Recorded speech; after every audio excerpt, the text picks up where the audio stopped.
today. Top plays and what went wrong. Breaking down each game so strong. Fans united, feel the beat.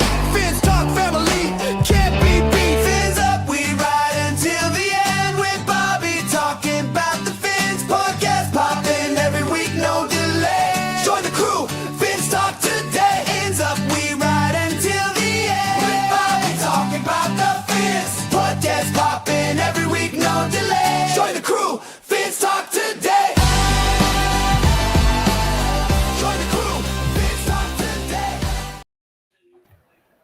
Good evening, everybody. Happy Halloween. I cannot believe it.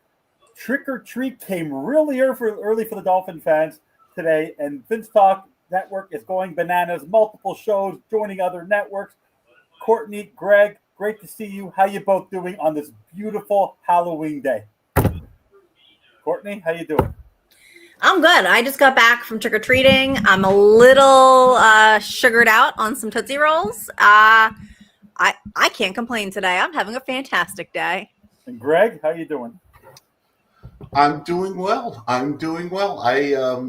So I was on a plane for some of the game last night, so I had to rewatch a little bit of it this morning, and I'm rewatching it when the news dropped, and I'm like, that's appropriate. I'm rewatching the show that was last night, and then I was like, all right, somebody got fired. All right. Let's go. Happy Halloween. It's about time. But by the way, Greg, when you got to the game last night, did you end up watching the whole game? Yes, I've seen the whole game now. How ironic was it for me? It was like, I think it was like so poetic because it was Halloween. Last time we got Two-Faced Grier. Last night when they tried to find Grier, he found the perfect spot where the light completely blocked his head, and he looked like the headless horseman. Like, wherever you get him, the man hides. It's hilarious. It's absolutely hilarious that the headless GM got fired today. Yeah, so guys, I was texting both of you this morning. Obviously, I called Bobby screaming. Guys, Bobby's going to be joining in about half an hour. We're going to have a few other guests as well, and I got to do a podcast with George and Fins Faithful today for like 2 hours. That was super fun. But I want to give everyone the opportunity to have their say, and that's why we're here.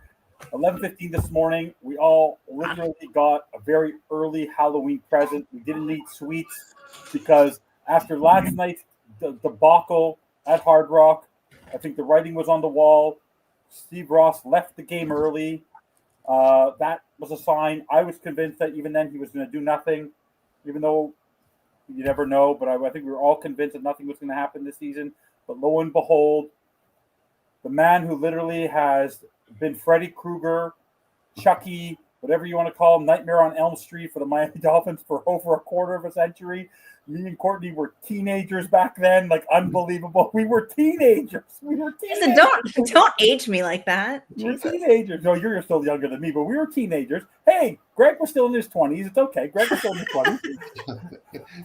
Pretty much. I was right at the end of my 20s. We were fine. Courtney, we were tweens. We were in our tweens. Okay, we were tweens. So, Greg, I'll let you go first, and then Courtney. What was your initial reaction? Was I the first person to announce the news to you? Yes, I did not. I was watching some of the game. I was working. I was in between calls actually when I saw the text and I saw you tagging all of us, and I was like, okay, what is this? The post on X. I was like, oh, what is this? And I was like, I literally yelled, holy shit. All right. And then I had to look it up myself because I was like, no, they're just messing with me. It's Halloween. We're just, there's a bunch of, crank stuff going on. All right, whatever. Then I saw it was legit. And I'm like, oh my God, they actually did something. And it was the one that I wasn't expecting. I figured if anybody was going to go, it was going to be McDaniel, right? In season, you typically that's what you do. You fire the coach in season, right? You don't fire the GM. But the GM going, I'm like, hell yes. All right. And I thought I heard, the distant, yell from Delaware, from Brett. Oh my God. All the way down here in Florida. So I figured it had to be true. Yeah. Courtney, how did you find out the news? I don't remember if it was either Twitter or Instagram. I think I saw it on Instagram. And I was like, but it was somebody's post about like, it looked fake. And I was like, so then I went to Twitter to find like, I think I went to Ian Rappaport's page and I was like, I'm going to find like a reliable source. And sure enough, there it was. And then I just like tweeted a bit and spent the day being very, very happy. I made a couple of funny tweets and I was shocked it was Grier. I'm happy it was Grier, but I was also shocked because I think we all thought that for the Flores scandal that he was going to stay at least through that. A little surprised it's not McDaniel. I'm a little concerned that I saw some theories that they're going to keep McDaniel because they're afraid that maybe a new head coach isn't going to want to come in locked to Tua, and we still have basically another year that we're going to be locked on Tua. So they're saying they might just run it down with McDaniel. I don't know. If you're going to blow it up, we need to blow the whole thing up this year. We're going to get to McDaniel. We have a lot more to go there, but no, that was the reaction where of all the people, I don't remember the last time that people were telling all of us like they don't fire GMs. If they're going to do something, they're going to do McDaniel. It's like the only thing you can do to probably boost your team, because typically you don't get a boost from your GM leaving, because the GM leaving means you're actually making systematic changes. Usually you change your coach, because if you're going to change your coach, you're going to bring in somebody, and that gives you that little swift kick in the butt. Also, doing it right before the trade deadline is interesting. I have a gut feeling in that sense, and tell me if you both think I'm wrong, that I don't think Grier was on the same page of getting rid of everybody. I think he didn't want to get rid of Phillips and Chubb and that group. And I believe that was more about the fact that I think they needed to have fresh eyes. And interesting enough, and maybe for both of you, I'll ask the same question. Champ Kelly's taking over, a guy who's not been part of this team with Grier for a very long time. He's brought in as like a personnel executive from the Raiders who has experience and he's played ball and all that. They didn't pick Marvin Allen. They picked a guy who's an outsider, kind of, who could be competing for this job. So I think maybe there's already a plan in place after last night with Ross and the players he doesn't want to keep. So what was your reaction to both of you? Courtney, you can go first, and then Greg. Like, number one, the fact that they didn't pick the guy who was right hand of him, and the fact that they did this so close to the deadline. Maybe I don't know. Maybe I have a little hopium still in me. I don't know. But I was thinking that maybe they finally see that, like, this whole regime, everybody that's been connected to it has got to go. Like, in my mind, delusional probably, but it was kind of like, okay, they're having an outsider. They're having Champ Bailey. He doesn't have a ton of success under his belt, but he has experience. Maybe the fresh set of eyes is Ross finally being like, you know what? Maybe we should have been fact checking Chris Grier. Maybe it is a good thing to second guess some of these things. And it makes me wonder who's up, who's on the chopping block that maybe wasn't before the Ravens game. Better not be fucking Waddle or Achane, or I'm going to blow a gasket. Oh, those are what I said both. That's what I said today. It better not be. Anybody else, I don't care. Anybody else, I don't care. Maybe Patrick Paul. Patrick Paul's been good. I know we don't, but he's a young guy. I hope you got it's Larry Borum. I hope Larry Borum gets the hell out of Dodge. Well, we'll get to that game in a few minutes.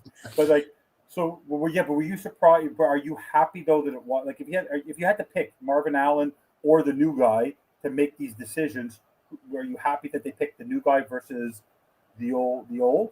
Yes. Okay. And only because I don't want anybody that's been with Grier, that's been part of that. I don't know what kind of idiocracy that they've inherited through Grier or have learned under him. I want somebody that fresh eyes, that's like has not drank the Kool-Aid of Chris Grier or been indoctrinated into whatever philosophy that this old regime had. It's time for fresh. I don't really want Champ to be Champ Kelly, yeah. I don't want him to be our GM, but for the meantime, it's fine. I definitely think that there's better names out there. I'm okay if he becomes the assistant GM.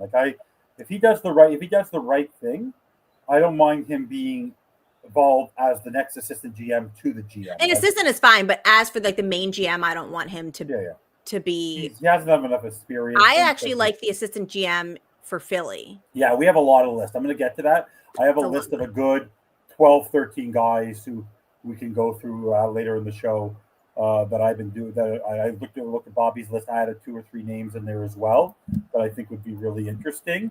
So, because there's a lot, like there's so many people you can go after. Greg, what was your reaction when you saw that right away but how quick he had a plan, right? Do you think that he actually, number one, were you surprised at how quickly he chose the person? Maybe that's why he left the game early to go have a conversation with this guy, with Champ Kelly. And were you surprised it was him over, let's say, a Marvin Allen? So yes, all right, but it also got me. It also got me thinking. All right, and I hate to do this, and I hate that I'm this person. Okay, we love you, Greg, already. All right, we'll still love you. But part of me wants to credit Ross with a plan here, and my mind is telling me that that's just all BS. There's no way he thought this out. But if Grier was going to leave, or Grier was going to step aside, or whatever at the end of the season, okay, and that was the plan to begin with, and they brought somebody from outside in to basically look this over, and Grier at this point in the season said, "There's no point in me waiting any longer. I'm just going to step aside now," because they mutually agreed, which to me means that Grier fell on the sword and said, "Okay, I'm going to take the heat for this. I'm just going to get out of here." Did they have a plan? All right. I want to say yes. Okay. Because I would like to think that my organization isn't completely inept all the time. Okay. But it's been 25 years of kind of ineptness. So like I said, the hopium's got me a little bit too. But the surprising part to me was that it was from somebody outside. All right. They could have just kept running it back, for lack of a better term, right? Somebody within the organization, promote somebody within the organization, promote somebody with the same wrong philosophy that's been governing this organization for, decade plus, right? But they didn't do that. So now I'm thinking, okay, maybe this was all part of the plan. I hope that's the case. I want it to be the case. I don't think it is the case, but that was my initial thought when I was like, Champ Kelly, that's a little bit different. That's not who I thought would be doing this if such a thing would happen. So I am glad that it is, and hopefully he's the one that's making the decisions on the trades coming up. But we'll see. Okay. So Chris Grier, I was on the show today. Are you guys willing to actually? Because we could say it's parting of the ways, but no one who's ever parting of ways is actually resigning. Because if someone's actually choosing to leave, he may have fallen on his sword, but he didn't. Because also, I think the biggest shock for all of us, more than anything, wasn't the fact that the fact that he didn't get another job within the organization. The fact that they're actually cutting him off at his knees and literally saying you're no longer to be part of this organization. That was the biggest shock to me. I thought he would remove himself. If I got news today that he was stepping aside to reassess, and maybe I didn't think he'd a cold turkey leave, and maybe he considered that. Maybe he did consider that, and then Gross said, "No, we have to really cut this at the knee. We have to cut. We just have to." But literally, I was in utter shock because I never thought that Ross would have the cojones to actually fire this guy, because he's had so many opportunities to fire him and he never has. So I don't know. For me right now, can you guys look back at the Chris? If you look back right now at the Chris Grier tenure as GM, not the 25 years, but go back to 2018, the year before Flores came. Name me if you had to name me the biggest boneheaded move he made, and what was the one positive you actually give him credit for? What would it be, Courtney? What would it be? If you had to actually give him credit for something, and what was the one thing that was the one thing that literally, I have a feeling I know what the thing that pissed you off was, but my biggest credit to him, I think, is bringing in Tyreek Hill. He was good at trades. He was good at trades. I think that what it could have been, but I have to credit him for bringing in Tyreek. I think that like really boosted us after we were kind of like in a dead drought for a bit. Oh God, where do I even start with like the most boneheaded things that he's done? Pick one. I thought it would be a fun question. I don't know if I just have one. Re-signing Tua to that contract last year, fucking number one. Yeah. Number two is going to be what he did to our cornerback room and just decimating it, not keeping and trying to work with Xavier Howard, and just decimating. We have no secondary. We haven't had a secondary for I'm going to go on 3 years now. That's like number two for me, but number one is definitely re-signing Tua. That was fucking stupid as hell. Greg? He's actually pulled off a number of good trades. All right, and I'll even give him the Ramsey Jonnu Smith trade to get Minka back and a draft pick. All right, we knew those two people wanted out of the organization, and he actually got back an asset that can play and has been playing pretty well this year for it. So he traded well to set the Miami Dolphins up for this rebuild by trading Tunsil and getting what he did for them. All right, it was really good. All right, and what is his problem? He sucks ass at drafting, and I mean, just in general, his drafts have been just poor, and there's no other way of saying it. He's missed so many times in the draft, especially early in the draft, and it set this team back. It's never allowed this team to grow. Let's put it that way. It's kept it in mediocrity. All right. And because he's missed so much on the draft, he's had to make trades. He's had to sign free agents to basically fill in the holes because his drafts were so poor. And I think that's going to be his legacy. I also think not retaining talent, like letting Van Ginkel go. Like he would draft guys, but then he wouldn't retain them. He wouldn't put up the money to keep some like legacy guys here. Yeah, they had that mentality on his team where they never. What was that time? If Greg, they don't resign their players after they get out of their entry level very often. They don't do very often. On the defensive side, for sure, they didn't. Well, but part of the reason for that is because a number of them didn't deserve to be re-signed. All right, I mean, there's a couple of players that have left Miami and actually been pretty good. All right, Van Ginkel's one of them. All right, I personally think Van Ginkel wanted to go back to the Midwest and he didn't like South Beach and Florida. He could have signed in a lot of different places, and he signed in Minnesota, which is by Wisconsin where he grew up. But there's a lot of reasons. There's a lot of reasons why not to sign his draft picks. His draft picks weren't good. All right, once you get out of that first contract, then get out of here. And the ones that he did re-sign, the Waddles and the Tuas of the world, he's probably overpaid a little bit. Waddle he had to. Tua he definitely did not. So let's look back at last night's game a little bit and how this ties to the Fire. What was your expectation, Courtney and then Greg, going into last night's game? Did you have any faith did you have any hopium from the Falcons game, or did you think like it was Lamar and the Ravens and it's Thursday night and the Dolphins never play well on Thursday nights and this was going to be a total disaster? I had zero expectations because I know what happens on primetime. The Falcons game was a fluke, and we don't play well in primetime, period. It is, for whatever reason, it is a reputation that we live up to. We do nothing to disparage that. But I had low expectations. The defense for the first half of the game, phenomenal. I couldn't have asked for them to do anything more. I mean, they were doing their job. Offensively, we played like dog shit. Horrific. Special teams, horrific.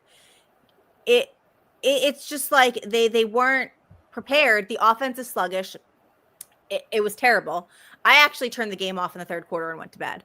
I didn't even watch the rest of the game because I was like, I'm done. And by the score, we didn't do anything. I started laughing. I needed a comedy show. I don't even care anymore. It's to the point where it's like, it's comical. And I'm going to be honest. The Ravens weren't outperforming us. They weren't being this dominant, crazy. I don't think that if we didn't make the mistakes, like we were sloppy, we shot ourselves in the foot. I don't think the Ravens were just like a tremendously better team in aspect of the play. I think that it would have actually been a close game first of all, don't even get me started on the penalty for Ollie. That should not even have been a penalty. Oh my God, that was bullshit. But I don't think that the Ravens came out and were like, oh my God, they're Super Bowl contenders. These are like the greatest. Like, I don't think Lamar played great. He was actually pretty rusty for the first half of the game. He hardly ran also. We had a chance to really, we stopped the run for most of the game that I watched.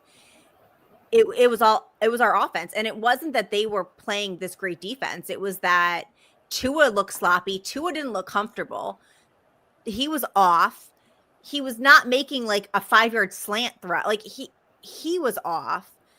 After Ollie got hurt, we went right back to running Achane up the middle, which we all know what happens. Larry Borum is basically just it's like a free-for-all tag team on Tua. Like he doesn't even, I don't know what the fuck he does. So no, but I had low expectations going into it. I didn't expect them to come out. And I think people got a little too hyped over the Falcons game. No. But they still disappointed my low expectations. Greg, what was your the transition of the hopium from the Falcons game to last night? What were your expectations last night? So if I haven't talked to anybody or you all since the Atlanta game, right?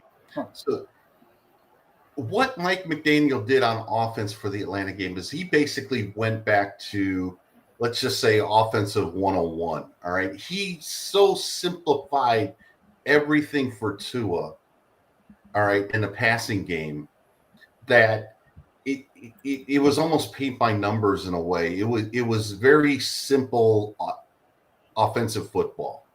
Okay. And Atlanta kind of fell for it. It was kind of mind blowing to me watching that tape over, after the game, saying, my God, this is high school type stuff here. All right. And there's a lot of people who complain on Twitter about, Tua threw for 4 touchdown passes, against the league's number 1 offense. And he wasn't ranked in like the top 12 or 15 of the best quarterback performances of the week. Well, it's because everything he did was so fundamental and simple that it was almost scary that it worked in an NFL game, in my opinion. All right. Defensively in the Atlanta game, it was like, okay, we're going to stop the run because Kirk Cousins sucks and they're without their best wide receiver. And it worked. Okay. I came into yesterday's games thinking that same playbook is not going to work on offense. It might work on defense because Lamar Jackson's bad. And for a half it did. I mean, I was surprised at how effective Miami's defense was. Miami's defense essentially dominated the first half. If it wasn't for that turnover that gave them an 8-yard touchdown drive or whatever it was, that took 4 plays, they had to convert a 4th down to get into the end zone, right? It would have been a 7-6 game, or the Dolphins should have been winning 9-7 at half. All right. Dolphins had the ball almost 19 minutes. The Ravens had the ball 11 minutes in the first half. The Ravens had like 4 first downs in the first half. I mean, the Dolphins defense played well, but the offensive 101 is not going to beat a decently coached defense team. And that's what happened last night to me. Tua went back to trying to read defenses and reading blitzes and things like that, and he couldn't do it. And we saw it again and again and again, and it just, I sent you something from Rich Gannon, talking about how Tua just isn't getting them out of plays that he should be seeing. He should be seeing this guy's coming off the edge and you're running right into it. You should be seeing the blitz. The fade, the Achane fade. That was a microcosm against Kyle, Hamilton. All right, look, you call a play. You call a play on offense. Okay, you decide to go empty. even if you anticipate that the defense is going to go cover 0, it's then up to the quarterback to look at the matchups and say, which one do I want to exploit? All right? Because the Ravens could have went cover 0 and blitzed Hamilton and put somebody else on HN. And if that somebody else was on HN, maybe that's their primary target at that point. But if you're Tua and you look out there and you see Hamilton on HN, you go, I'm not throwing him the ball. I got to go somewhere else. All right? It's a 0 concept. You're empty. That means they're going to have one more rushing than you have blocking, which means there's an unblocked person. So you got to make your decision fast and you got to make it right. And he chose the matchup that he was going to lose, that everybody in the stadium knew he was going to lose. And I look at this and I'm like, he has not learned a damn thing in 6 years. This is what this is proving. He really hasn't. And then I saw the tweet from Gannon today, and I was like, yeah, this is basically what I'm seeing as well. Yeah. He's running plays that cannot possibly work, and he has the ability, or should have the ability, to at least get out of it or make a better decision. And he doesn't. So in last night's game, I think it was the only time I was calm, but like I was calm throughout the pregame show and everything like that. But the one thing that got me was when I saw the inactives, and I said to myself, "What? Even if yes, Brett was ripped. You were in that chat with me, Greg. That Jalen Wright wasn't playing. You draft Jalen Wright. You actually traded up for Jalen Wright, and you actually chose to play Taj Washington and only play 2 running backs. And then on the first opportunity that you have to move the ball down, you give the ball on a stupid end route to Taj Washington. And I will want Courtney's opinion on this, and then I want you to explain, Greg, because you're more the technical person. What was McDaniel and the Dolphins thinking, putting an Oompa Loompa against on a roundabout, like an end route like that, where there are 3 players waiting for him? Where was the blocking? You expected this guy to literally go into 3 Ravens and be able to hold on to the football? But Courtney, when you saw yesterday that they sat Jalen Wright for Taj Washington, like, what were your thoughts when you said they're going to carry 2 running backs? That he was on the trading block. That's kind of the vibe I got. But I think it's because Ali and Achan are the main duo. They're the main tag team. Wright really hasn't performed, But Taj's name was shocking. Malik, I get. I like Malik. I think that, but I like Malik as our return man primarily. I was a little surprised. I mean, I don't know much about Taj. I mean, I don't really think that we've seen a lot, so I didn't know what to expect. But the play design was horrendous. The blocking all game has been horrendous. I mean, I feel bad for the kid because you fumble on like really your first big opportunity. It was unfortunately a beautiful punch out. Our defense doesn't do that, but I don't know. I don't know. I don't know if they're thinking no one's going to expect this. I could see McDaniel being like, no one's going to expect him. Everyone's going to be looking at Achan. Everyone's going to be like, let's give him a round. Maybe he's got some speed that we don't know about. Maybe it's worked in practice. I don't know the thought behind it, but I think we know the execution was horrendous. Yeah. Greg, that was just a microcosm of what we knew what was happening in the rest of the game. What was the idea there? Well, to me, basically it said that they were going to throw the ball more than run.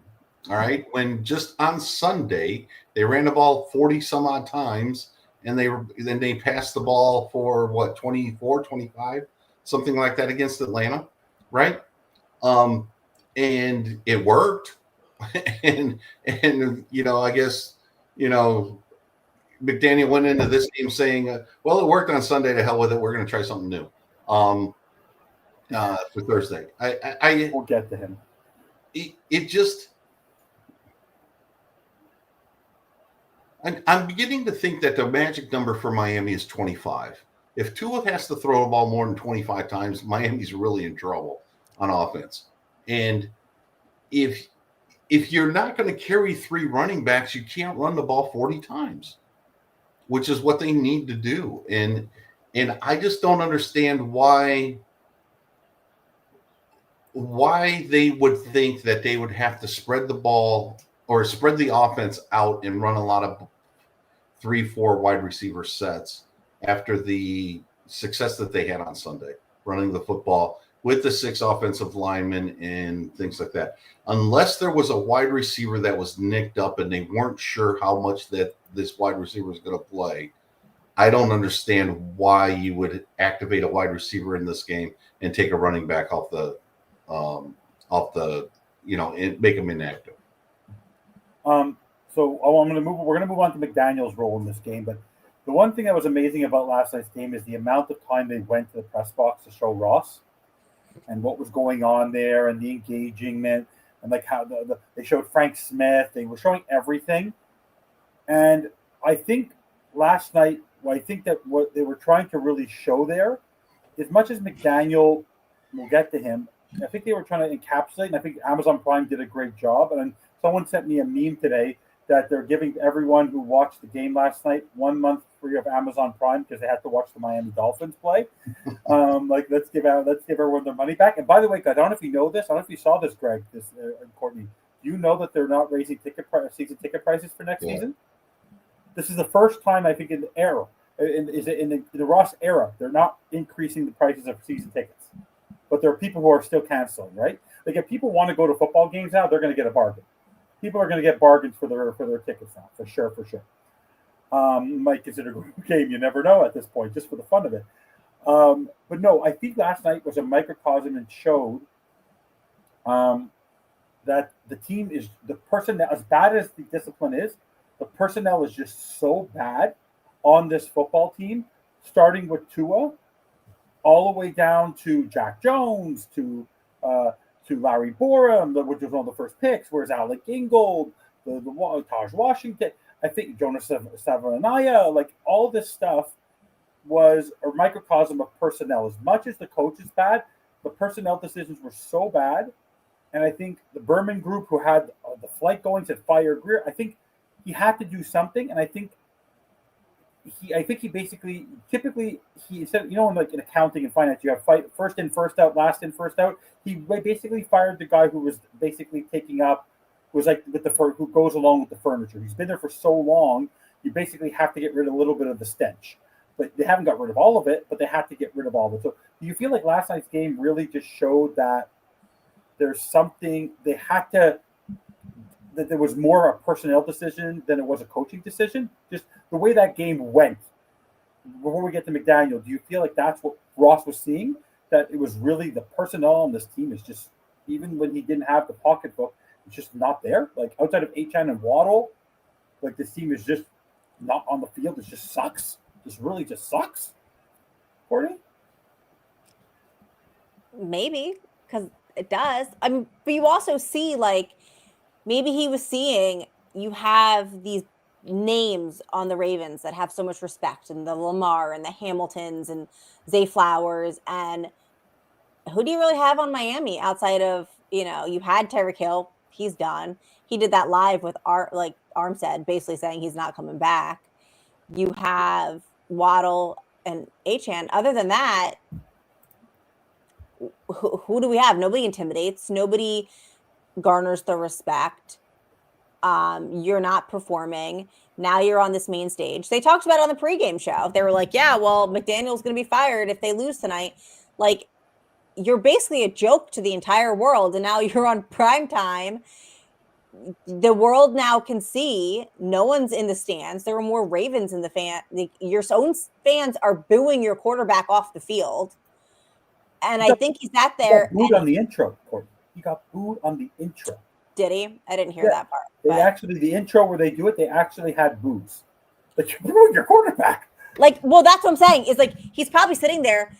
The product is even worse. And I don't know who's in his ear. I don't know who's saying it, but they were probably like, yo, we got to make a deal. He seems to really like McDaniel for some reason. And Ross really likes to get personal with people. Yeah. Which is a horrendous business strategy. Awful. But somebody must have said, you know what, maybe it's because he likes McDaniel so much that he was like, yeah, you know what? Grier's been here the longest. His name's been on the banner. Like, let's do that. Maybe he thinks that there's less disruption to the team and we'll focus more. I don't know what the idiot's thinking, but they all need to go. I just know by the end of the season, they both need to be gone. And if we could find a way to get Tua packaged out of there too, I'd like that as well. But I know that's. Oh, we're going to get to that. We're going to get to that at one point. We're going to get to that when we talk about future GMs. I'm sure Bobby's going to be joining soon, guys. Thank you so much for watching. Gator Fanatic, welcome to the network. Don't forget to like and subscribe. We appreciate you. DSG is always there. Lou, it's great to see you. Lo-Fi, pleasure. So Greg, when you saw that, bags, I didn't think people were going to put bags in their heads. I thought they were going to use it to vomit. Like, I honestly, like, it serves a purpose, right? Like, the paper bag really does serve its purpose. But no, like, it was embarrassing. Like, when you heard last night, and maybe this was the nail in the coffin for him, when your quarterback once again literally says, it's hard for the offense to get going when the crowd noise of the opposing fans was so loud that he couldn't perform his cadence. Yeah. What is that? I mean, again, I'm a former season ticket holder. I gave up my season tickets this year, right? Congratulations, you did the right thing. And I couldn't go to every single game as a season ticket holder. All right, a lot of times, half the time I was a season ticket holder, I lived in Chicago area. All right, but there is always a lot of opponent fans there. There just are. Miami is a destination for these fans to come to, and it just happens. I've been to Bills games where the stadium's been half Bills fans. I went to the Dallas game a couple years ago, and there was more probably Dallas fans than Dolphin fans at it. It's a natural circumstance in Miami simply because the product isn't enjoyable to watch. And Miami fans are looking to sell the tickets. And other Miami fans aren't looking to go. So, the opponent's fans can buy them up and usually make a little money off of it. But there's been this beat for the last 4 or 5 weeks of the season here, and it's led by a certain somebody in the media that basically says that no head coach can succeed with this roster, and the roster's the problem, and this is that, and they didn't address the O-line and so on and so forth. It's the same normal BS all the time, right? And I think as bad as this sounds, I do think Ross listens to it. I think Ross actually listens to this, and I think that's probably why Grier was the one that had to say, "Okay, I'm going to step aside first." I don't think because I think it is. I think it is roster. I mean, you look at Seven Eye, you look at Grant, you look at Chop Robinson. They're all ranked in the lower ends of their position groups, if not at the very bottom. They're rated very low. These are some of your top picks over the last couple of years. You can't have that, even though Paul's been playing well. There's a lot of problems on this team. Personnel is definitely one of them. There's no way Chris Grier should not have been let go. But you got to get rid of the three-headed monster when it's all said and done. Before you get there, because Jamie was asking because he was late and he loves us, but no, as great as we are, Courtney's the best. Okay, Courtney's the best. So Jamie was asking, where is the McDaniel bashing, right? Because I told DSG, I'll get my H-Hat jersey when they fire McDaniel. So let's talk about the other part of you said three-headed monster. Let's talk about Mike McDaniel, and let's talk about him and his performance last night. He on that 4th and 1 play. You could get mad at Larry Borum as much as you want, right? That was the microcosm of the game for me. Finally, Mike McDaniel rips off his headset, loses his mind. But how many times has that happened And number one, why is Larry Borum on the field? And don't tell me you don't have anybody else because you signed Kendall Lamb. So there are other people. Brunskill, you could do whatever you want. But what were you doing there? So last night's game, do you put that on Mike McDaniel, Courtney? Like, what role do you assign the blame last night to Mike McDaniel before we talk about why he survived? Like last night's game, what were your thoughts on the first half on how you put that more on the personnel and how they played, or do you put this a lot on Mike McDaniel, basically going away from what worked on Sunday? I put it mainly on Tua and the personnel on the field, but Mike McDaniel is a close second for his horrendous play calling. He doesn't call the right plays. He doesn't call the plays for the personnel on the field. He doesn't call the plays for the situation that you're in. It's like he has pre-decided what plays he's going to call, and it does not matter what the situation is. He's still going to call his plays in the order he wants to call them in or whatever. Tua was a huge factor in why Larry Borum in the offensive line is horrendous. It was the players on the field. That 4th and 1 fade to Achane. You know why he threw it there? Because he needs a crutch. Tua needs a crutch. It used to be Tyreek. It is now Devon. And he wasn't going to look at the other matchups. He saw Achane, and that's where he threw it to because that's his crutch. He did not size it up. He didn't decide. Then how many times did we see? He threw 2 more over the middle that were almost intercepted. He threw to the ground on some slants. Then he got into traffic, runs in a circle, and lets himself get sacked. Doesn't even try to get away from it. I mean, it starts at the quarterback position. McDaniel and his horrendous play calling is a second, but the guys on the field need to do it. You had 2 receivers fumbling balls. You can't have that. You're still running Achane up the middle. It's at the end of the day, you lost because the players on the field were not executing and play as if like they're a ragtag team that has no unity. There's no cohesion. There's no, like, they're not like a unit. They're just 11 guys on the field. Greg, what do you associate, before we talk about his survival and why he survived, Mike McDaniel's role in last night's game? How significant of a portion was he for the loss? I just, the more I watch Tua and the more I watch him operate the offense, the more I'm convinced that Mike McDaniel, while I don't want to keep him, is basically coming to a gunfight with a knife, right? I mean, he has to simplify things so much. He has to do so much because the quarterback does so little.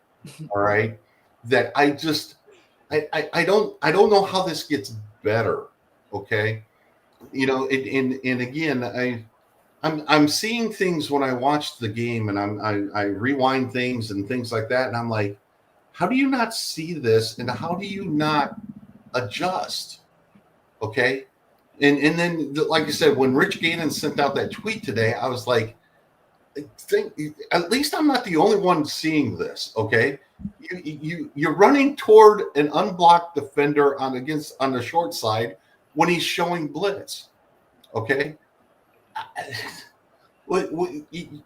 You know, as a play caller, you can't know that that guy's going to be blitzing off the short side, and you got to hope your quarterback can say, "Well, let's run it left instead of right, if not something else." Okay, let's try to run away from that person, if nothing else. He's not being blocked. All right, and I sent you a text today, and I was like, I'm getting more and more convinced that Tua does not understand how the blocking scheme is going on in front of him. Do you mind just summarizing for Jamie just quickly what Gannon said? Because he may have missed it earlier. Basically what Gannon said, that there were several plays last night that Tua didn't adjust the play and ran a play basically into an unblocked defender, or basically didn't recognize a blitz coming that everybody should have been able to recognize, causing him to throw the ball quicker than he needed to. Because essentially, if they bring somebody off the short side and you got your offensive guard and offensive tackle, or your only 2 blockers there, and they're assigned 2 people to block, and they bring a third person, that's an unblocked defender, and you basically ran Achane into him twice, basically in the first half. All right. and he didn't get many chances after that. But all right, so you did that twice. You don't recognize the blitz on a zero coverage. You don't recognize zero coverage, in my opinion. I don't understand that. All right, and there were other things that were going on structurally in that game, to where you have to rely on your quarterback to adjust to it, and he didn't, and he hasn't. And part of what we were hoping to see this season, at the beginning of this season, was Tua taking that next step, recognizing what was coming, and making adjustments off of it. And I think McDaniel has been playing toward that for most of this year, until the Atlanta game, where he just basically threw up his hands and says, I'm not letting you do this anymore. Because after Cleveland, after the 3 interceptions that you threw in Cleveland, that a high school quarterback shouldn't throw because you didn't read the coverage, I can't let you do this anymore. All right. So, hey, Sammy. All aboard, sir. All aboard. All aboard. So, continue, Greg. But so I think that's what it is. And even Omar said something on Twitter today where he said, it looked like McDaniel ran out of plays last night. And I was like, well, yeah, when your play cards, the size of a 3x5 index card, because that's all you can count on your team to run. Yeah, I'd imagine you could run out of plays. I don't want McDaniel to survive. I think he should have been gone. I thought he should have been gone after the Buffalo game. All right. But I also think that there's only so much he can do. And with this quarterback, the way he is, I just don't know what else he can do. I really don't anymore, because there are simple things that the quarterback's not doing that a quarterback should be doing at the NFL level. I'll just say it like that. So, guys, lo and behold, the captain of the ship has arrived, the host of Fins TV and Fins TV Plus on FTSN. Sammy, how you doing? It was a pleasure to see you this afternoon on Fins Faithful. We've talked Grier, we've talked McDaniel. Here's your opportunity to go back. We'll go back a little bit to Chris Grier. What is you've shared it on Fins Faithful, but what was where were you when you heard the news? What was your reaction when you heard the news? Now that you've had 10 hours to digest it, what are your thoughts on the Chris Grier firing? Because I think you were pretty convinced throughout the season so far that they were going to go all year. You even said, I remember on one of the shows, they don't get rid of GMs mid-season. So before we get to the McDaniel stuff, what was your first initial reaction? Where were you? What were you doing? Because it's going to be a moment none of us are going to forget. In 20 years from now, when we're all still doing this podcast, when we're in our 40s, all of us are still in our 40s. We're going to be in our 40s. Wait a minute. 40s? 40s. Oh, okay. We'll go backwards in age. Don't you realize that? I like it. Yeah. Like Pat set up a while back. When people ask you, Courtney, I'm sure you're going to remember this, like that moment, like, where you are, Dolphins moment, you remember where you are. Like, there's some critical moments. Where were you when this happened? Like, Dolphins are like our family. Like, we know where we were when this happened. We're going to remember Halloween 2025, Chris Grier was fired. Evan, I don't remember where I walk into rooms, so don't put that on me. I'll remind you. Okay. I remember that. Excuse me. I remember the day they cut X. Do you? No, but I remember that I chopped off 8 inches of my hair in solidarity with his June 1st cut. Oh yeah. So, Sammy, what was your reaction? Where were you? What were you doing? And what's the first word that came out of your mouth? First, happy Halloween to everyone, and nice to see you guys. I was at work, and I get this message, right, and it says with a screenshot from our Schefter saying that Chris Grier has been let go. I was like, that's a fake account. Because the same thing. The first thing I say, Kelly takes over as interim GM. Why is Chip Kelly going to be the interim GM? This is ridiculous. I don't have my glasses on, just reading So I get into my office I check my phone. That is the message. So I go there and say, "Oh crap, it's a real Schefter. What the hell is going on here?" So it was weird. I did not expect it. But when you think about it, we talked today with George on Fins Faithful. National televised game. The Dolphins are getting their ass whooped. Fans are leaving late third quarter, early fourth quarter. You can see the stands emptying, the fans leaving, the paperbacks on top of their heads, and the shot of Stephen Ross in the, in his booth, Anton Garfinkel, all cozy and stuff. After, this gets humiliated again on national television. It's not a pretty sight for anyone.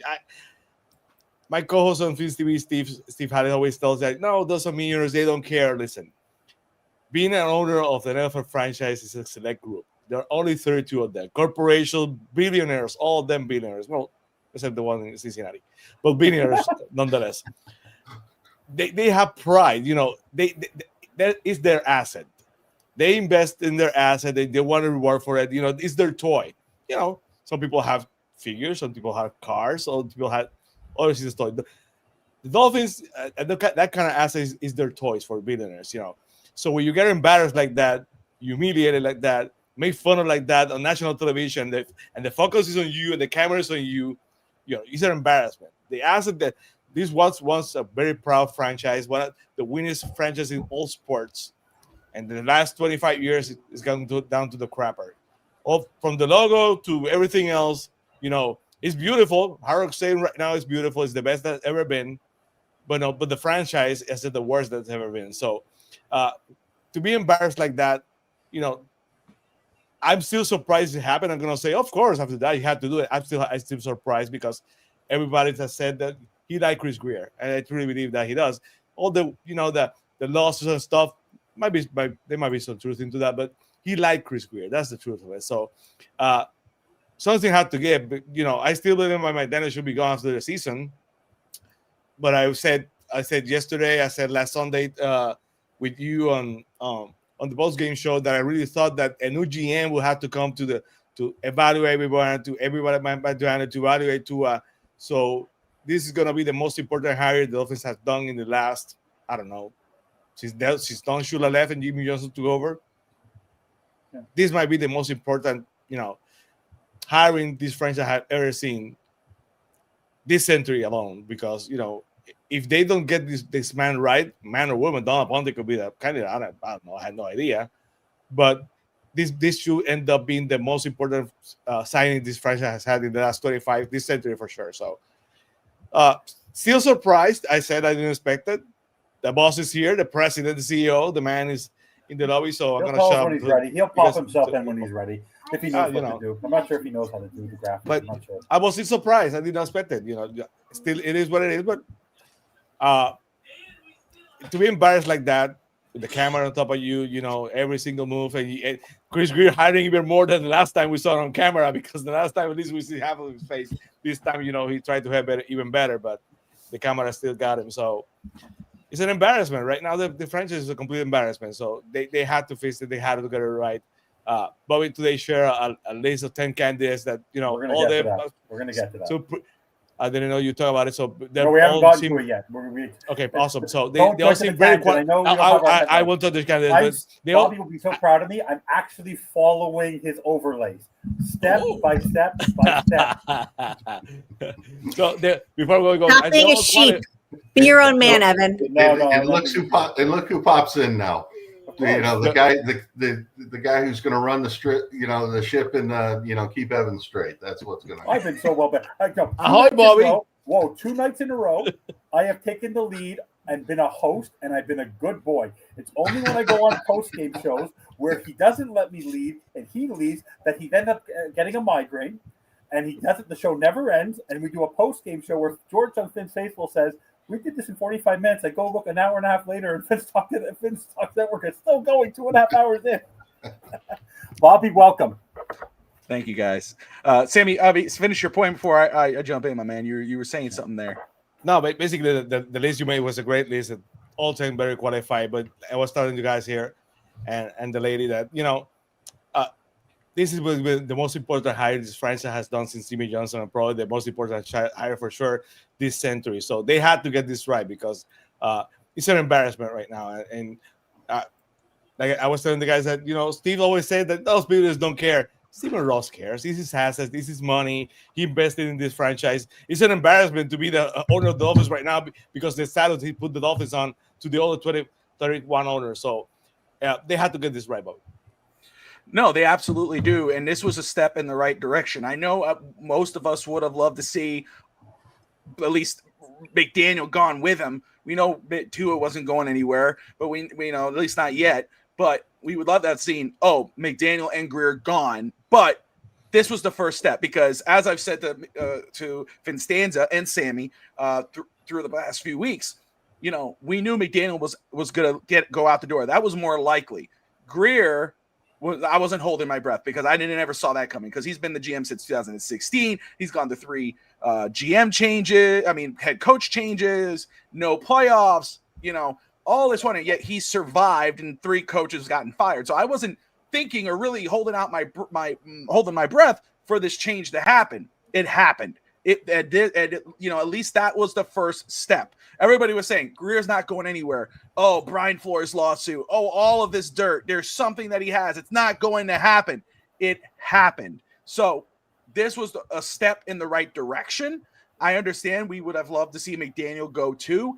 I think that's still more than likely. I know Adam Schefter came out and said he's going to last the season at least until the end of the season, at least. I think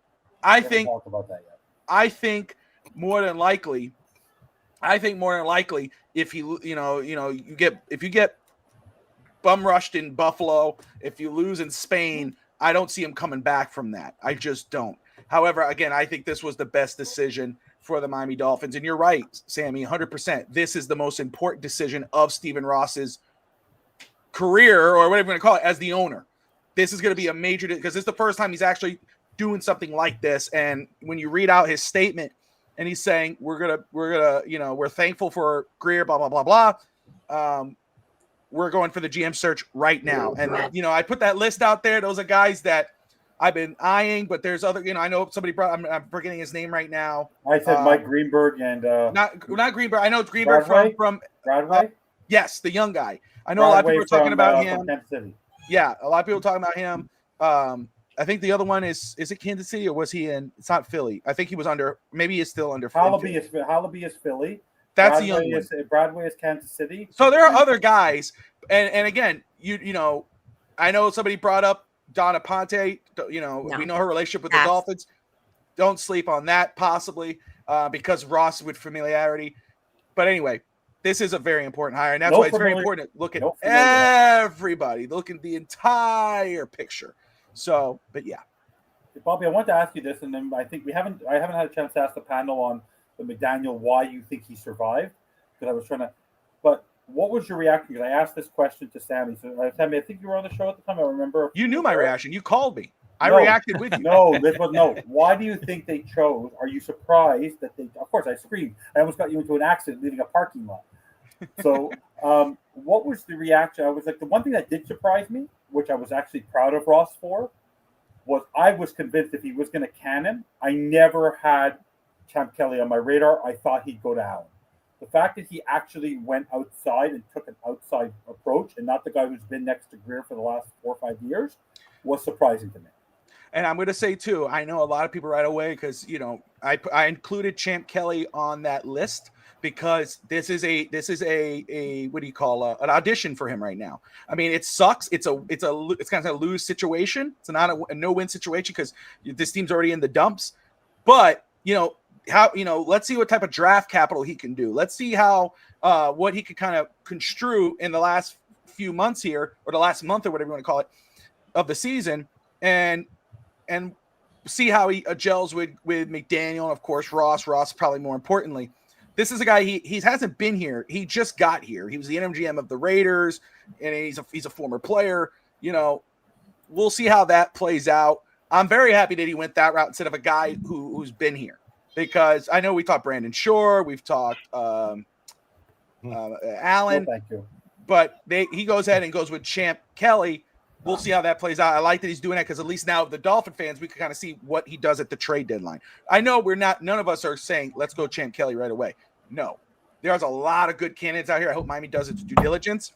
This is like the head coaching job. I like that they did it right now instead of waiting, because now you have an opportunity to go scan the landscape, go find the best man or woman available, because there's a lot of candidates out there, and get it right. Because this, like Sammy said, this is the most important decision Stephen Ross is going to make as the owner of the Miami Dolphins. Dahl, what do you think? We'll see. Enough said. Greg? I don't trust Stephen Ross, so we'll see. No, you shouldn't trust Stephen Ross. Nobody should trust Stephen Ross. But do you think it's the most important decision of his ownership?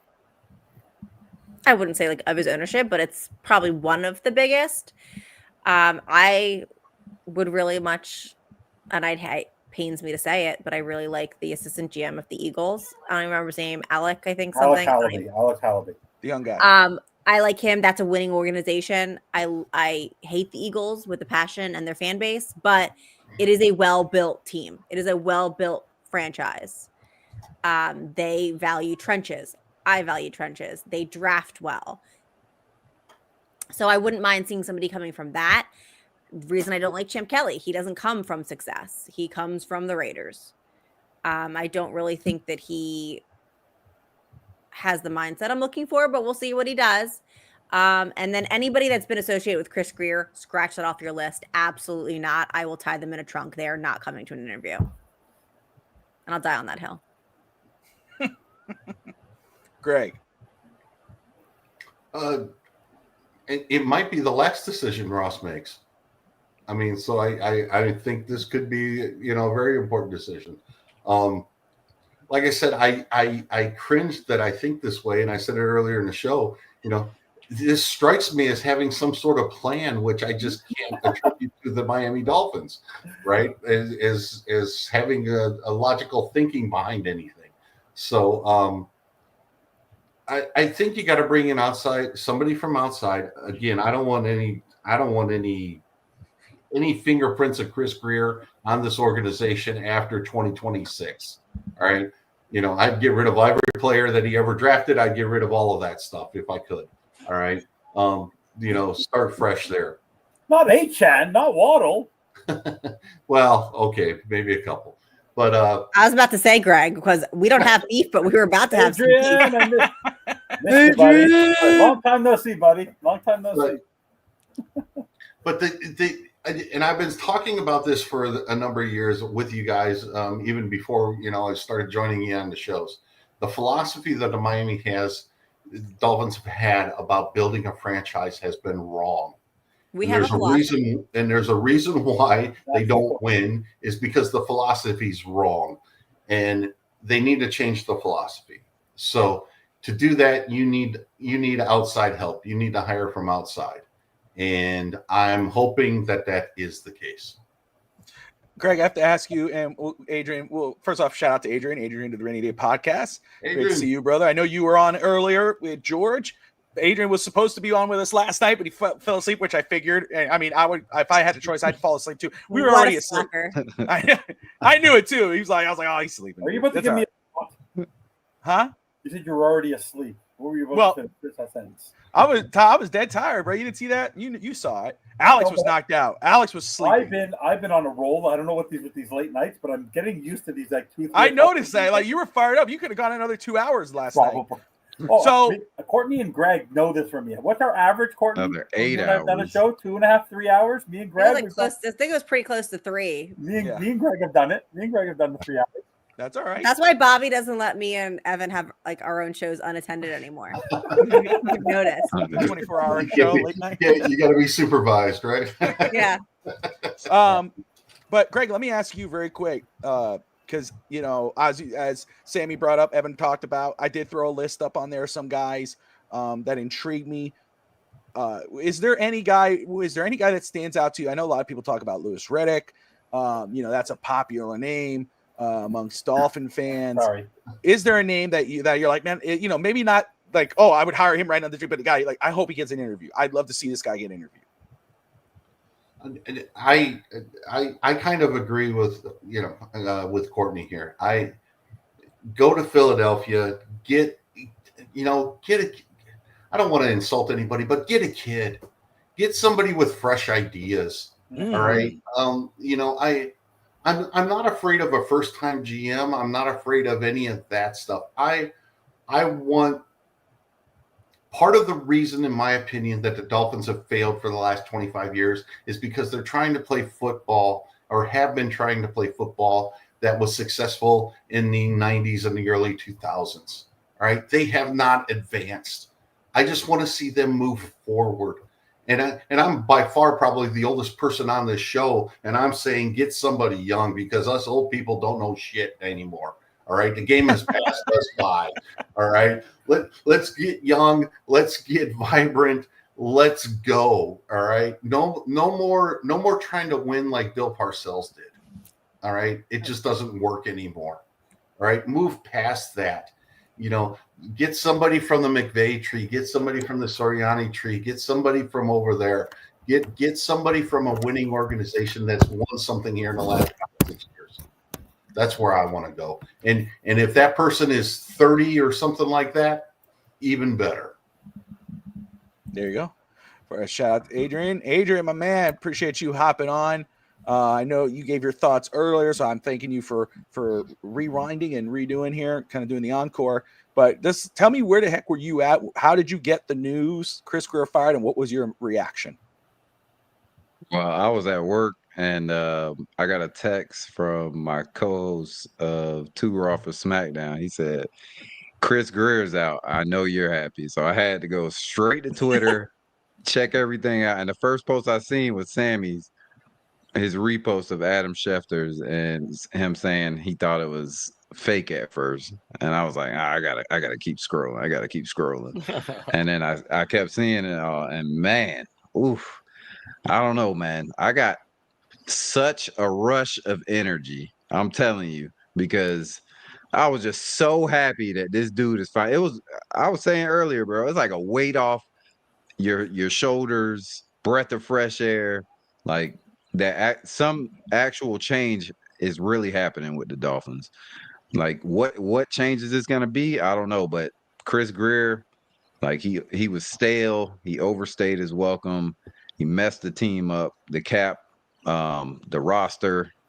I mean, it was all bad, and he needed to go. So definitely thought I was gonna see McDaniel post about McDaniel right after that, but nothing came. And yeah, man, still need oh please, you would have been the happiest person here right now. Oh my God, I don't know what I would have. I actually have never. I haven't prepared myself for what might happen. I actually might collapse. You throwing a party? Oh no, I collapse. Oh no, we already talked about it. You're going streaking. That's I'm right. going streaking. He's getting my man's jersey. Yeah, Finally. that moment. Oh, that yeah, that's right. Oh, me. That Put some respect on Devon. Oh, Bobby, how much keister was I kissing last night on Devon A-chan last night? That's all I said last night. I bet you were. I think you got sick of me going on, me and you debating so harsh on that whole point. I just want to say, first off, Manolo in the comments, I know I said your name right this time. I appreciate you watching. I always butcher his name. God bless him. But and DSG, but in 2023, in Kadeem's voice, I heard that was really fun. Kadeem was awesome today with you guys, man. I was having a joy out of that. So I'm going to tell you, because I know Manolo was saying, we did the flashy toy approach, and I'm sure you're referencing Mike McDaniel. I felt that way too when I first saw the kid out of Philly, the GM, the 39-year-old out of Philly. But I think that's different from a head coach. So I'm okay hearing out anybody you throw out there. I'm willing to listen in on, because as long as you're allowing that general manager, whomever that may be, the opportunity to get their coach. If they think McDaniel's their guy, if he's there till the end of the season, that's on them. But the Dolphins need a new identity, and it starts with the GM. So if it's somebody young, like Greg is saying, which I love his points, I get it. It's like fresh ideas. Maybe he gets excited, but maybe he thinks he's too smarter than everybody. But there's two ends to that thing. There's a guy too that hasn't had an opportunity. And a name that I threw out there, Ray Agnew, the Lions assistant GM. I like him a lot. He was part of the Rams. He's a guy I like a lot that I think should get a look and should get an interview. I know Josh Wingate brought up Ed Dodds, the assistant GM of the Colts.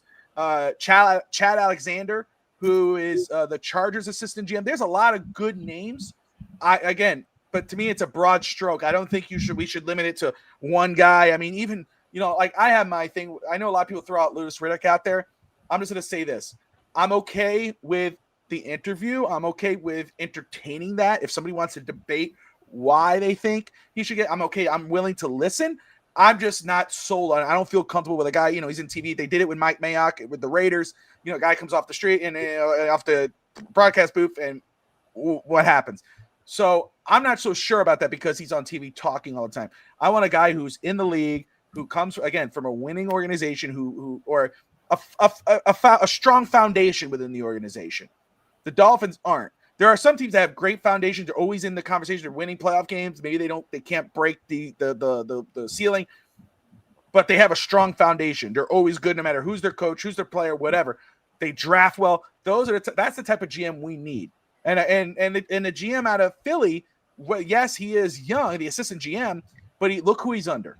Look what they've done. Look how they've addressed the offensive line. Look how they like same thing with the Colts at Dodds. You look at what they've done. Look how they've built that offensive line. Look what they did. But they go, oh well, we drafted Anthony Richardson, but they didn't go, we're going to handcuff ourselves to Anthony Richardson. He's been struggling. No, what do? They go and sign Daniel Jones, resurrect his career, and now look at them. They're on top of the league.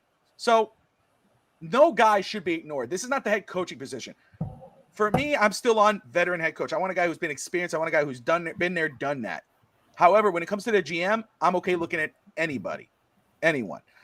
Dolphin 66 says no one wants to work for Stephen Ross. A lot of people have come to work for Stephen Ross.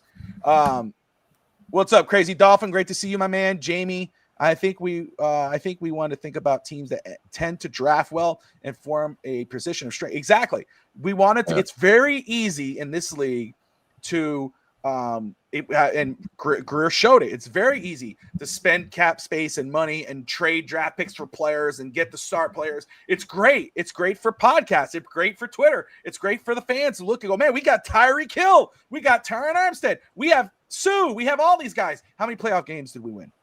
How many Super Bowls did we see? 0. Why? Because our draft sucks. The draft process sucks. It starts with the draft. Yeah, there are some good players that we drafted over years. I'm not saying there are no good players.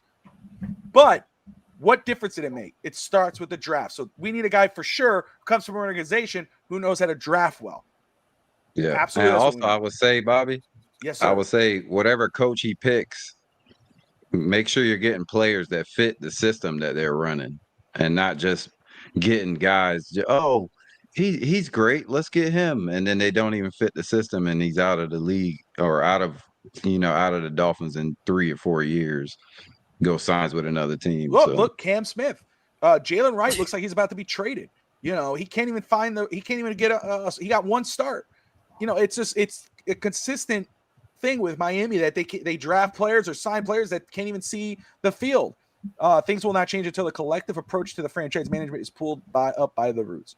Grier was only good at training and hit a little bit of free agents. Everything else was trash, for sure. Blow it up. Blow it up. I'm with you. Sammy, I'm actually going to find this Phillies assistant GM. I'll find out where he lives and what's not hard. And I'm going to start sending him mail. Just going to start sending him mail. So I'm like, hey, just start getting Dolphin stuff in the mail. And, I'm going to plant the seed. Alec Hallaby is his name. Yeah, I'll find him. Don't worry about that. I can find. Listen, I do background checks before I go on dates. I can find fucking anybody. It's fine. It's not a problem. Like he's just gonna start. Boy. Oh, listen. Safety first, Adrian. Safety first. I have a question. There you go. Then teamwork. But I tell you, like I'll go on a date with you and I'll look you dead in the eye and be like, by the way, I ran a background check. Do we want to talk about what happened in 2022? I don't care. So yeah, I'll start. You guys let me know who you want, and I'll start sending them Dolphin stuff, and we'll just start planting seeds across the country. There you go. 100%. Hey, Courtney, Greg Mining's not my real name, right? Okay, we're good. Oh, the things that I know. Don't you worry. I have the question, and I'd like to direct it at Sammy, if you don't mind, Bobby. Go ahead. Why do you guys think? And I'll start with Sammy. Stephen Ross is so desperate because the love fest now does not seem to be. The love fest is not with Chris Grier. It seems to be with Mike McDaniel. Why is this guy so obsessed with making this guy successful, because coaches come and go a lot more than GMs. But it looks like he wants him to succeed. And like I've said, the man's gone 8. I said this with George today and with Adrian. The man started 8-3 2 years in a row, and now he's back to being 2-6 2 years in a row, and now he's 2-7. How does that endear yourself to an owner of a franchise where a guy wants to win a Super Bowl before he croaks? What does this guy have? Like, why does he want Mike McDaniel to succeed so badly? What does he have? Why does he like so much about him? Because I can't see one thing you like about Mike McDaniel. It's an easy answer, but you have to go back. Tony Sparano, he went behind his back. He didn't like him. Adam Gates didn't like him. Brian Flores didn't like it. The only coach I ever liked Steven Ross is basically Mike McDaniel, if you think about it, because all the other coaches he had issues with. From Sparano, who went behind his back, Adam Gates ignored him, and Brian Flores, you know how that went. So basically, Mike McDaniel is the first coach that probably has doing well. It's the only coach that ever liked Steven Ross, and he has a good relationship with. So it's not easy to see why he liked him. He's the only one he basically has a relationship with. The only one he can sympathize with. So it's not that shocking, because Steven Ross had trouble, making decisions about, the structure of the team, the GM from Tannenbaum, all that crap, and how that ended. He could not find a GM that time that he got. Always slips my mind, the guy from Tampa Bay that he was there, and then he went away after a year. He was intern and stuff. Steven Ross always had problem finding people for the structure of the Dolphins. So basically, the only coach that probably ever liked him is Mike McDaniel. He's the only one who ever had a relationship. So it's not that surprising when you think about it that he actually likes Mike McDaniel. It's not surprising that he asked him to his house and basically gave him the contract extension. But that's the problem. If they're gonna do this right, if I'm gonna do it right, I will go even higher. I'm not saying fire Tom Garfinkel, but I would make him, the CEO and president of Harcourt Stadium and Enterprises or whatever, and F1, and fire a true president of the Miami Dolphins who knows how to deal with football stuff. Because Tom Garfinkel's basically absent right now on everything that has to do with football stuff. It's great. They've done a great job with Harcourt Stadium. They've done a great job with F1, but it's really Tom Garfinkel. I see them there in the street and stuff, but it's really Tom Garfinkel going to Steven Ross saying, "Steven, baby, this is a mess. You have to do something." We both know that nothing happened with Tom Garfinkel, I'm sorry. So they had to go all the way up to the presidency of the Dolphins. They had to find a real president that knows football stuff, that can turn this franchise around. They had to find the right GM, the right coach. Like you said before, it has to be a complete. They had to work in unity. You need to have the right GM with the right system that knows how to drive for that system, and the players for that system. The free agents had to, like Adrian said, you have to find, if it's a West Coast offense, a West Coast quarterback with the right wide receivers. If it's a power running game, the offensive line with the big wide receivers who can block. They had to make their minds up. They had to get it right. They had to get the right GM with the right coach that gets the right players. If not, 4 years from now, we're going to be the same as we are, and we're not going to be able to bring Steven Ross anymore, because we're going to be in the same problem every single year. Alignment. Yeah, exactly. Blow it up. Yeah, do it. Hit that button, dog. Listen, I'm waiting for.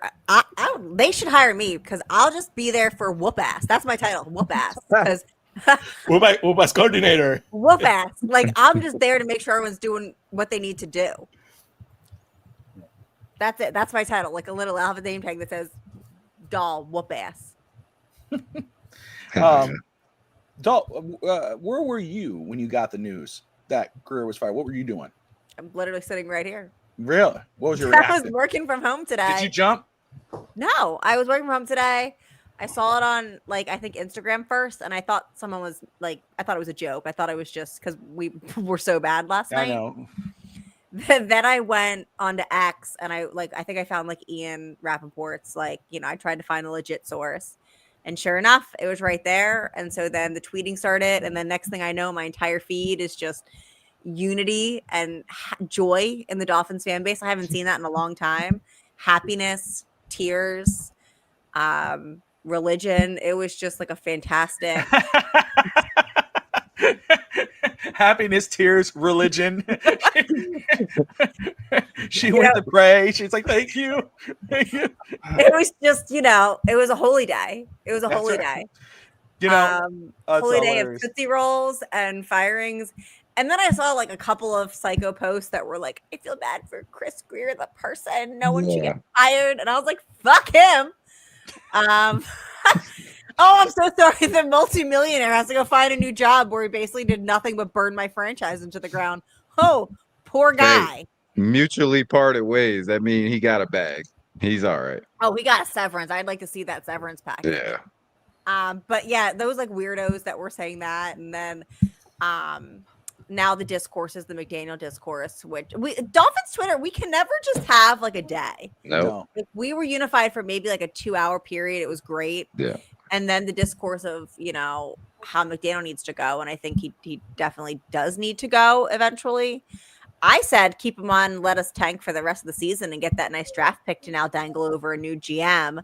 And I don't want us to win outside of the top 5 now, because that would then be shooting us in the foot. We suck. We're not making a playoff run. So why the hell are we going to try to do anything to get us to to draft 13, 15? That's stupid. Let's keep it into 5. Let's keep it top 5. Jets are probably still going to be number 1. And let's dangle that over a GM and a coach and say, listen, you come in, we're doing a complete rebuild. We're blowing it all up. Yeah, you're stuck with loser Tua over here, but we can probably bench his ass. And let's build this. Here's what I'm giving you. We'll see what, Champ does with this trade deadline, but here's your draft picks on a platter for you. Build the team that you want to build. You can't touch Waddle. You can't touch Achane. And outside of that, the roster's yours. And I think that looks more enticing to anyone coming in. I think that's a great point. I want to. Oh, go ahead, Greg. Go ahead. I was going to say, to Dow's point here, all right, there is no point, all right, in trying to be 6-11 when you can be 3-13. Okay. Exactly. All right. And why is that? Because if you go from drafting 4th to drafting 10th because you win 2 extra meaningless games, all right, what does that do? And this is Theo Epstein and the Cubs in me, all right? Basically saying, look, it's every round of the draft, you have 6 more players available to you that if you were at 4 compared to drafting at 10. That's important. You want to expand your draft pool of players who you can take. All right. If you're not going to make the playoffs, be bad. And be really bad because you get better draft picks. You get more people to choose from. That's what you want. So, yes, stay in the top 5. I want to be in the top 5. I don't need to be number 1 anymore, but, stay in the top 5. If we're 2, 3, or 4, great. That's what I'm saying. If we are falling down to 8 to 10 to 12, we failed because we're 2-7 right now. See? Do y'all think like no matter who is the coach though, if it was interim coach, let's say they fired Mike McDaniel, this team just not good at all. No, I don't think they will win any more games. That's 100%. Yeah, but we're so Dolphin, we would fuck up a top 5 draft pick, though. That's just a Dolphin thing to do. Well, I think that's what happened. I think what happened. Like, we're bad, but we're worse at doing what's best for us. Look, players, when they get on the field, are going to try to win. That's what we want them to do. Yeah. That's what they 100%. should do. Somebody needs to make the decision to basically look at the future of the franchise and say, yes, we're putting players on the field to win, but Tua doesn't need to play anymore because we got to find out who our backup quarterback's going to be next year. And we play Wilson, we play Ewers, we play somebody like that. Okay, Achane's ran himself into the ground. He's injured. Ollie Gordon's going to run the ball for the next 3 games because we want Achane to be, 100%. The problem with that is that McDaniel's still the coach. So because unless they tell McDaniel, you for sure are the head coach going into next season, they're not going to do that because Greg, this. And I know, once McDaniel decides, if McDaniel goes, because McDaniel's trying to win, the Dolphin organization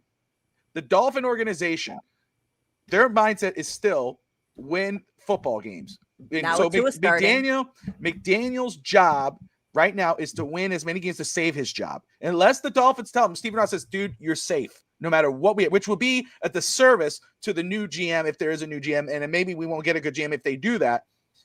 Because we know that once you bench Tua, once you say Tua, we're going to sit you down, McDaniel says that, you can't turn back at that point. You can't come back from that because that relationship's already almost severed. Go ahead, Greg. I was going to say his arm's sore. He can't throw the ball. He hurt his thumb. He can't grip the ball. There are a bunch of ways to bench players and make it not look like a bench. So the problem. But you're right. Yeah, but you are correct. Mike McDaniel's trying to win and to keep his job and things like that. To do something like this, you either need to fire him or give him a reassurance. Exactly. Mm-hmm. Exactly. Y'all don't think that's what happened? So no, I don't think that happened. It could happen. Yeah, I think either one could happen. Adrian, I really do. I think when they fired Chris, they said, "Mike, you're good for the rest of the season. Don't worry about it, even if you lose." That thought has crossed my mind as well. Yes, because there's no point in firing one without the other. All right. Exactly. Yeah. Unless Ross. I think the next 2 weeks will show if Miami loses the next 2 games or they get dismantled by Buffalo and then go into Spain and lose to then. And if he's still there, then we know he has assurance until at least the end of the season. But why do that, Bobby? Why do that? Why not just kind of? I guess to see how he responds to Grier getting fired. We know. First off, Stephen Ross's biggest flaw is sticking with people for too long. And so he made the change. He held on to this guy for 20 plus years. How is he a billionaire, by the way? How does he run like a? He's held on to Chris Grier from 2016. We know obviously he really likes Mike McDaniel. Maybe he's saying, "Man, this roster really sucks. Let's see if this puts a spark under McDaniel's ass and see what he does. Maybe he gets the best out of the players." But if the Dolphins go into Buffalo or play not against Buffalo, but go into that game and penalties, interceptions. Coaches yelling at players and vice versa and whatever, and there's boo birds and whatever. I think then the decision might be made at that point. Like, it didn't do anything. We have to make a change because the truth is Ross can't, and in all respect, and I'm not trying to be disrespectful, but whatever, Ross can't be that stupid to see the fans booing and everything happening on the field and go, we're going to stick this through. We're going to let the next GM make it because let's risk the next GM actually falling in love with Mike McDaniel as a person, saying, I could work with him. He's a good dude, like McDaniel did with Tua. And look how it bit him in the ass. So, right, guys, I love all of you, but I took a melatonin and it's winning. Let's keep going until you're about to knock out. Let's see how long you can go until you fall asleep live on air. Why do you want a drugged woman on your podcast, Bobby? Oh, damn it. See, don't do that. You're such a pain in the ass. Okay, get out of here. Get out of here. Bye, dog. Question. Okay, I'll go get some milk and then we'll talk. Oh, the leche. Come on now. Come on. Nice I had water here because I was walking. Leche and drugged women, Bobby. Wow, we have to have a talk with Tati. Man. Sounds like a pretty great time. Get off the damn screen. I mean, she can never play nice. She always has to, I'm shocked you still invite me on. And I invited you. Tati didn't tell me shit. I said I'm gonna text all. I made a mistake here. I'm gonna tell Tati this is why I don't. No, I'm just like that's hurtful. That's hurtful. All right, love you all. Get out of here. Bye. Anyway, never coming back playing. Let me ask you this. Let's start with Greg and then Adrian, Sammy, and then Evan will follow up because this has been a debate between me and Evan the last couple of weeks, and it's been a great debate. It's been a fun debate. I understand the idea behind it. I'm going to preference that. So, but you see more and more people bringing this up, and Evan, you could correct me if I'm wrong, how I'm saying it, and you could follow through with the point because I think you know where I'm going. New coach, new GM. We know, and there's a precedent for it. We know that it's happened before, right? There is if we get a new GM, new coach, should we this offseason move on from Tua now, regardless of the cap hit,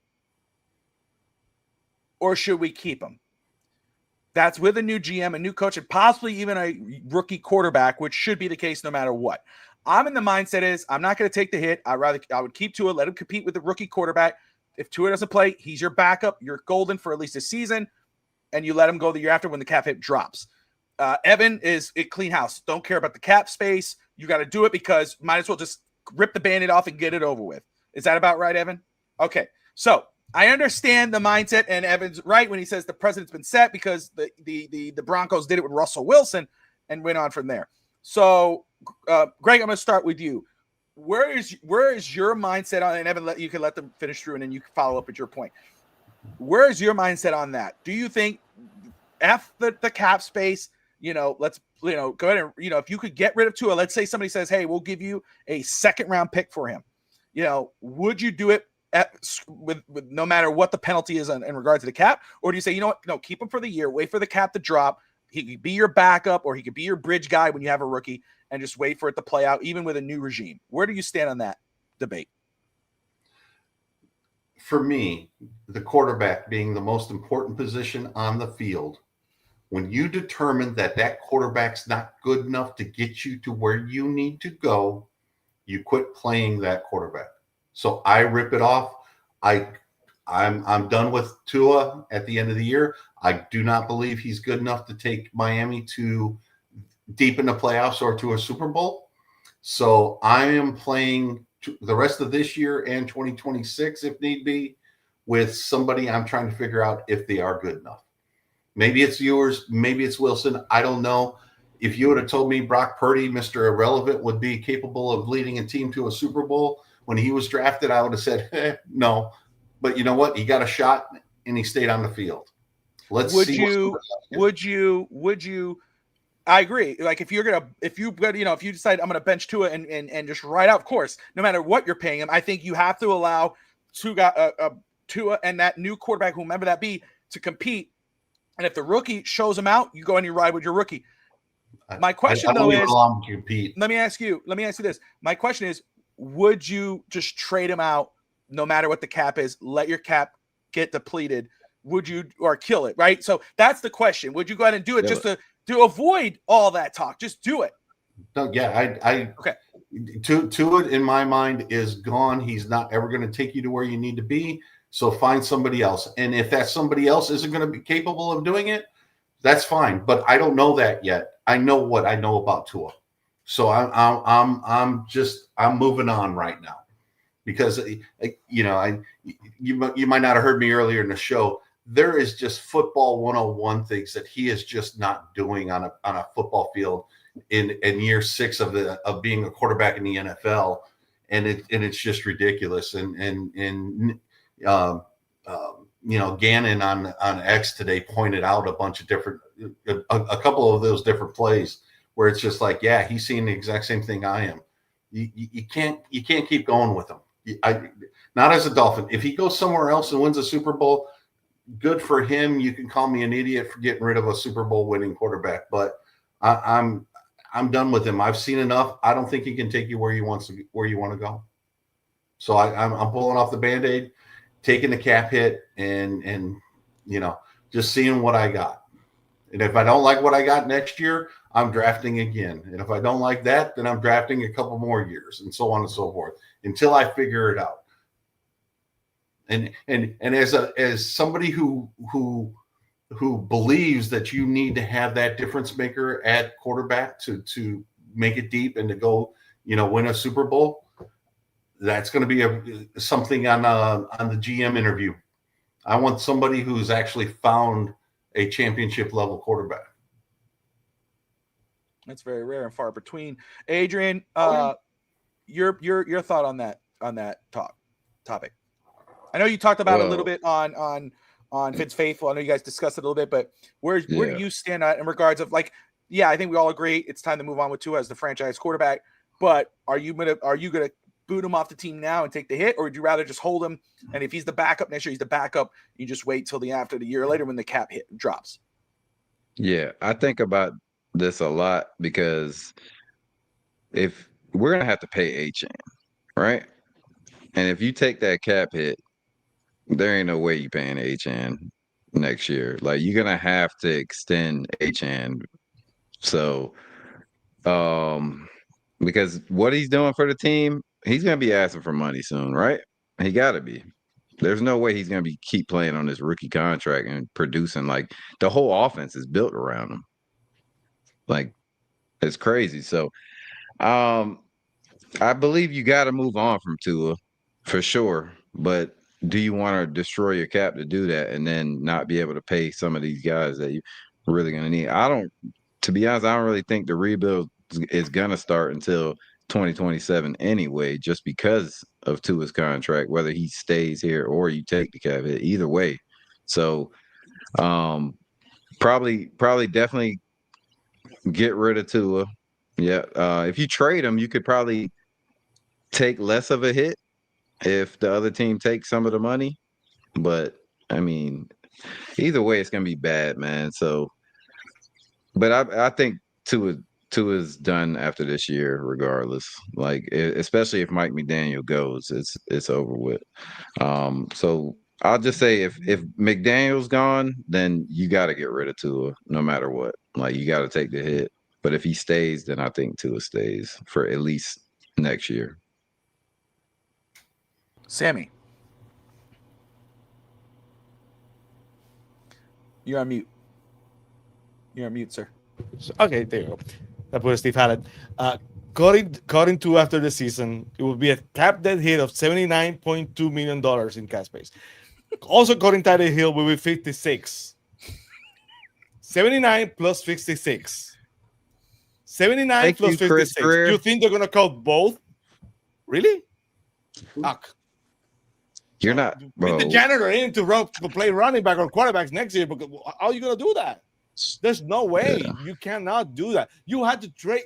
If you trade Tua, for example, you had to give a second round pick basically and take 30 million of that. So will you do that too?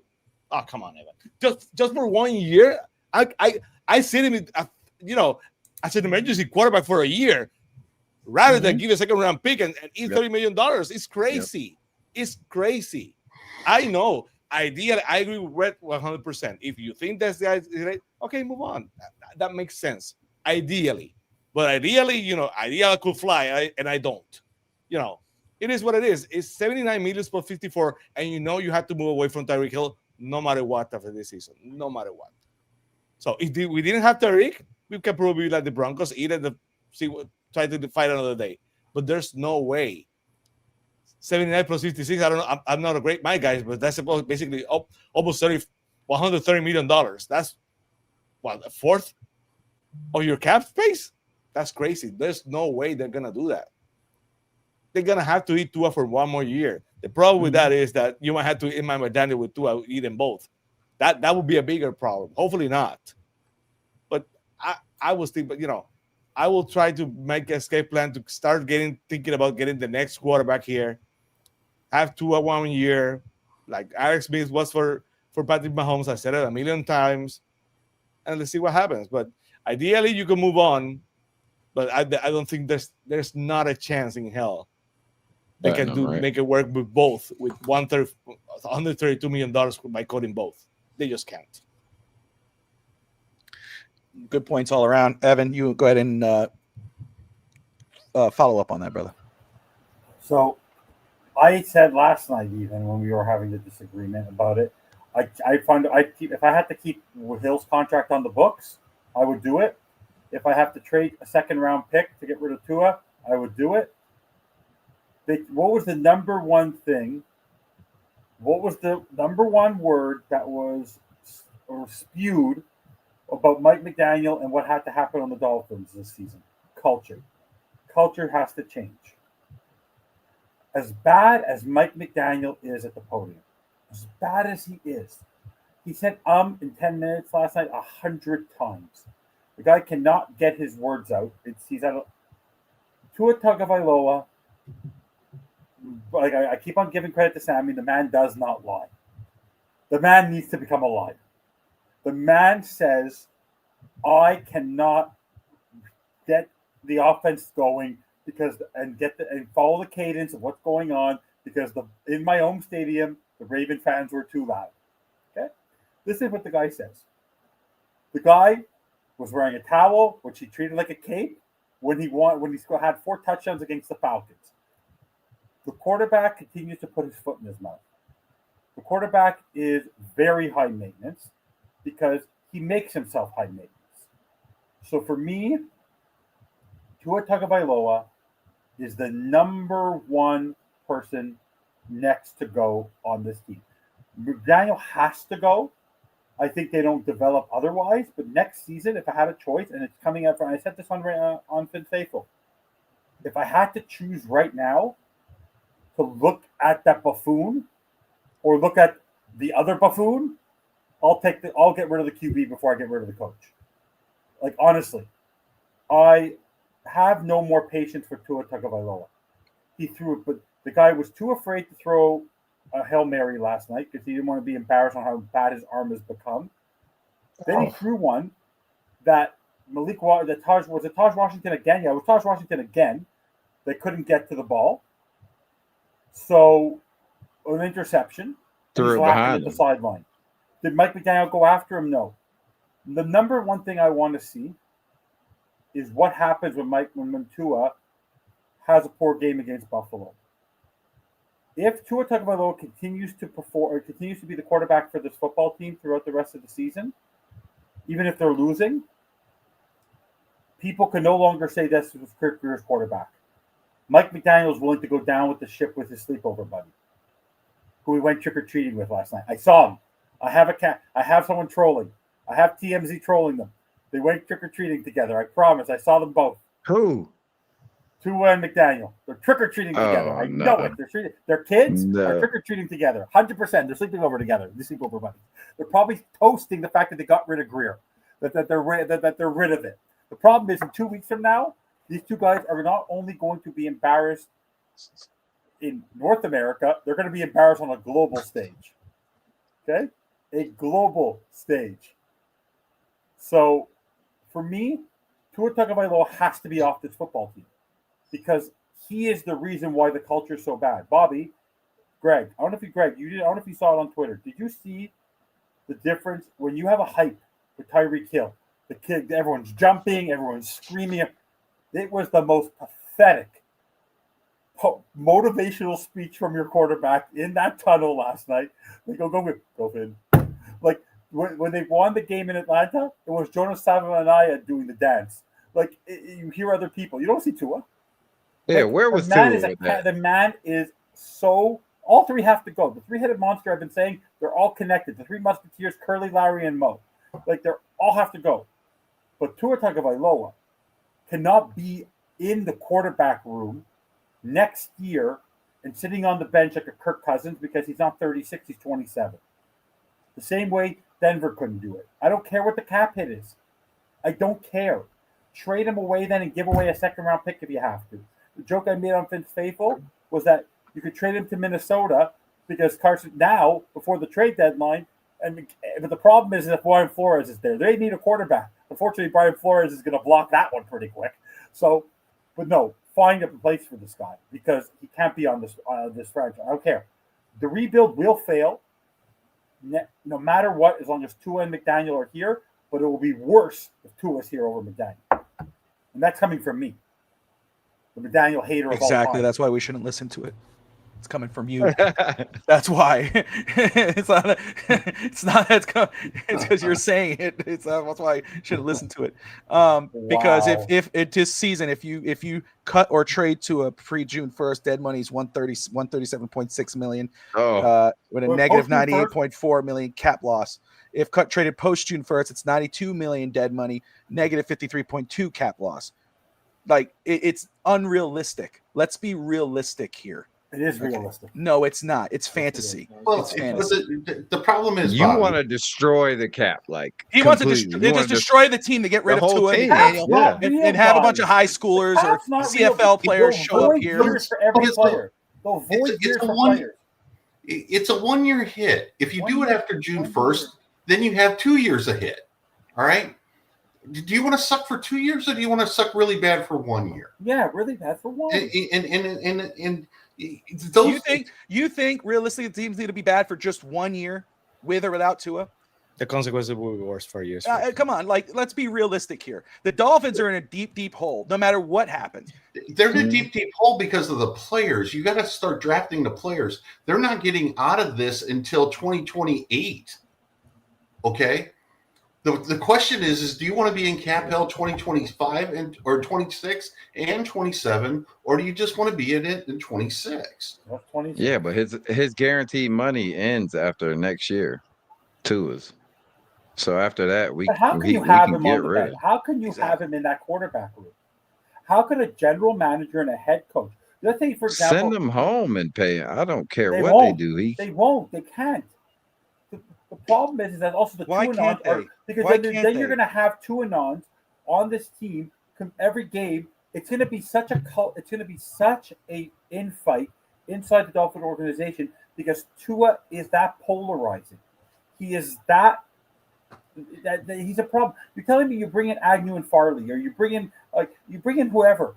There's no way a guy will be able. A general manager can literally look himself in the eye and say, "I'm going to bench the 27-year-old, $53 million quarterback and let him sit there while the other people play." Because you know what's going to happen every single week. The talking heads are going to go, and the media and the CBS and Fox and everybody are going to literally veer in to Tua Tagovailoa sitting on that bench. And that's on the Miami Dolphins for extending him. That's on Miami. Yes, but we're going to have to start. We're not going to learn about how good the team is because they won't be focusing on what's going on the field. We'll be focusing on it. No one's going to bench. care what CBS or ESPN or whatever have to But do. Did you hear Stephen A. Smith today? Oh my Did you hear him? Oh, do you boy. really listen to him? Nobody No. does. Nobody does. No. I'm not. No way. No chance in hell going to support our team going into cap hell like they're already here. Team's already in cap hell.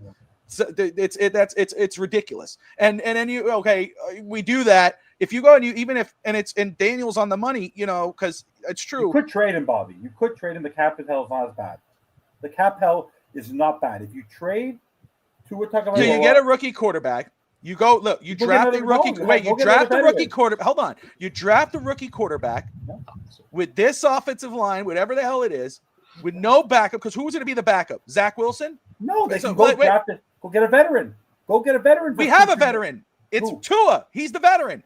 Why trade your veteran quarterback who's shown he could win games sometimes? That's a backup. He's a backup. We have our backup at least for 1 year before you can move him. The drama of how bad he is. Bullshit. The drama's already there. The team's gonna suck, Evan. The drama's here. The drama's already here. No, it won't be. What drama? There's already drama. We're in the middle of it. You just fired your GM. Your team that should have been a possible playoff team, which we knew it wasn't happening. They're already in hell. Greg agrees with me. Okay, Greg and Brett agree. No. Let Sammy go. Okay, so the whole idea of let's suck from 1 year. So why not suck with Tua then? What's the problem? Explain that to me. Because if the problem is sucking for 1 year, let's keep him 1 more year. It's better for the cap.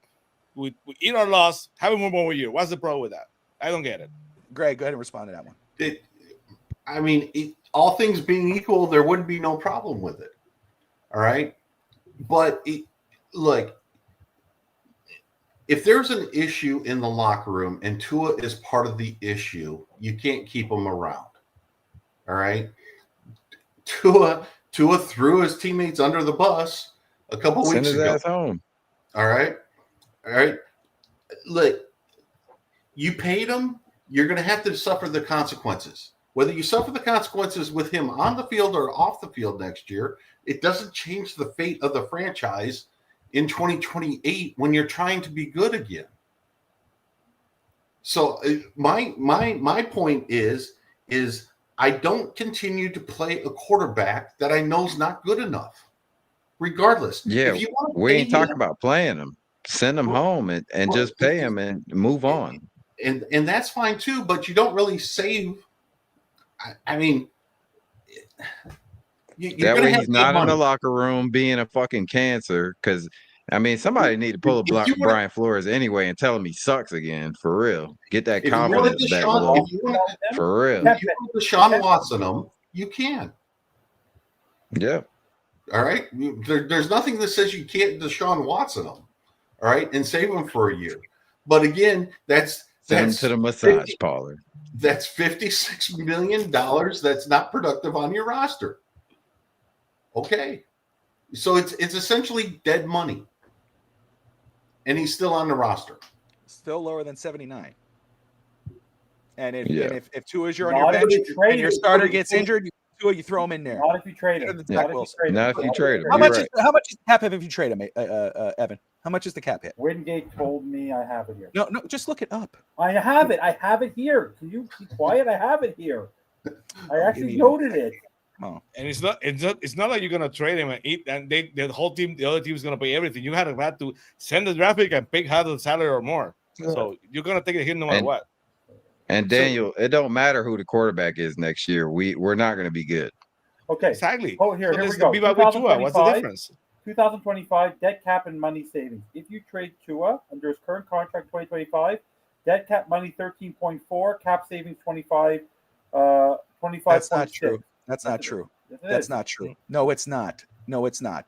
In what fantasy world do you think it's $13 million hit? 43 million. Yeah. No. I'll look it up. Please. Because I just did, and I have it all in front of me. Okay. No problem. You keep going. I'm running on Wingate, okay? Let's go. I mean, my goodness, like if it was $13 million cap hit, I wouldn't be arguing. I would do it too. Yes. Let's get it over with. I'm with you. Today. What? I'm telling you. Where's traded? Let me see if it's traded. This is what they cut him. I'm trying to find if traded. Give me quiet. I'm going to see if it's traded. He said 13 million. If it's 13 million, we do it. It's not 13 million. What are you doing? What are you? Be quiet. Be That quiet. boy be gone. Closer to be 113 than 13. Be I mean, quiet. why are we doing this then? I'm looking at the trade aspect of it. Be quiet. What do you, Bro, second. don't even draft. Let's Don't even play a rookie quarterback next year, though. No. Daniel's saying listen. you're setting a rookie QB up to fit. We got way 100%. too many holes to be drafting a rookie quarterback and be I like, said yeah, it go already. out there and play. I said it already. Look, there are good quarterbacks that I like coming into this draft. I mean, I'm hammering down, but there are still a lot of great players in this draft too. I mean, who's going to be your right tackle? Austin Jackson's more than likely gone. You need to go look at the right tackle. There's plenty of good guys at the top of the draft. So, there's other positions, but quarterback, I'm not saying ignore the quarterback position. It's 56.4. 56.4. That's what I said before. Yeah. So if they trade him, that's not a lot of money. I'm sorry. That's his contract. That's not a lot of money. I'm sorry. 56.4. If you trade him, that's not a lot of money. Get rid of him. Trade him. Give a second round pick. I couldn't care less. Get rid of him. Let's trade draft assets. Let's do that. Thank God you're not the general manager. That's terrible. Get a 56.4 cap hit, and then a trade of a valuable second rounder, Finstanza Grier. That's what you're doing. I need him off my team. I will fire Chris Grier. He did that. I would hire him just to fire him again. Come on now. No, guys, he cannot be on this team. I'm sorry. Tua Tagovailoa's last season on this team, from any perspective, and if he's in the building, I don't care if he's in, the moment if he enters that building for OTAs, training camp, and next season, Send him home. Send him they home. won't do that. Ross is too nice. You get it. You Get get rid of it. him. No, it ain't gonna be Ross. I'm telling you, man. If they get if Ross really wants to change, he gets the right only way GM. Tua Let is him here take next control year- of this team. That's Let's it. be clear. The only way Tua's here next year is if Mike McDaniel's here and Mike McDaniel wants him as his quarterback. That's the only way he's here. That's it. And then the whole point of what we're trying to accomplish here is a waste, because you can get rid of Grier as much as you want. If you don't cut off all aspects, if you don't get rid of all the cancer, and because it's spread, you have to do something. This is not going to work if Tua Tagovailoa is anywhere near your franchise. He is kryptonite. We agree. We agree with that. Not can't go another You year can't with take a cap hit that skip big. next year. Then you want forfeit the season.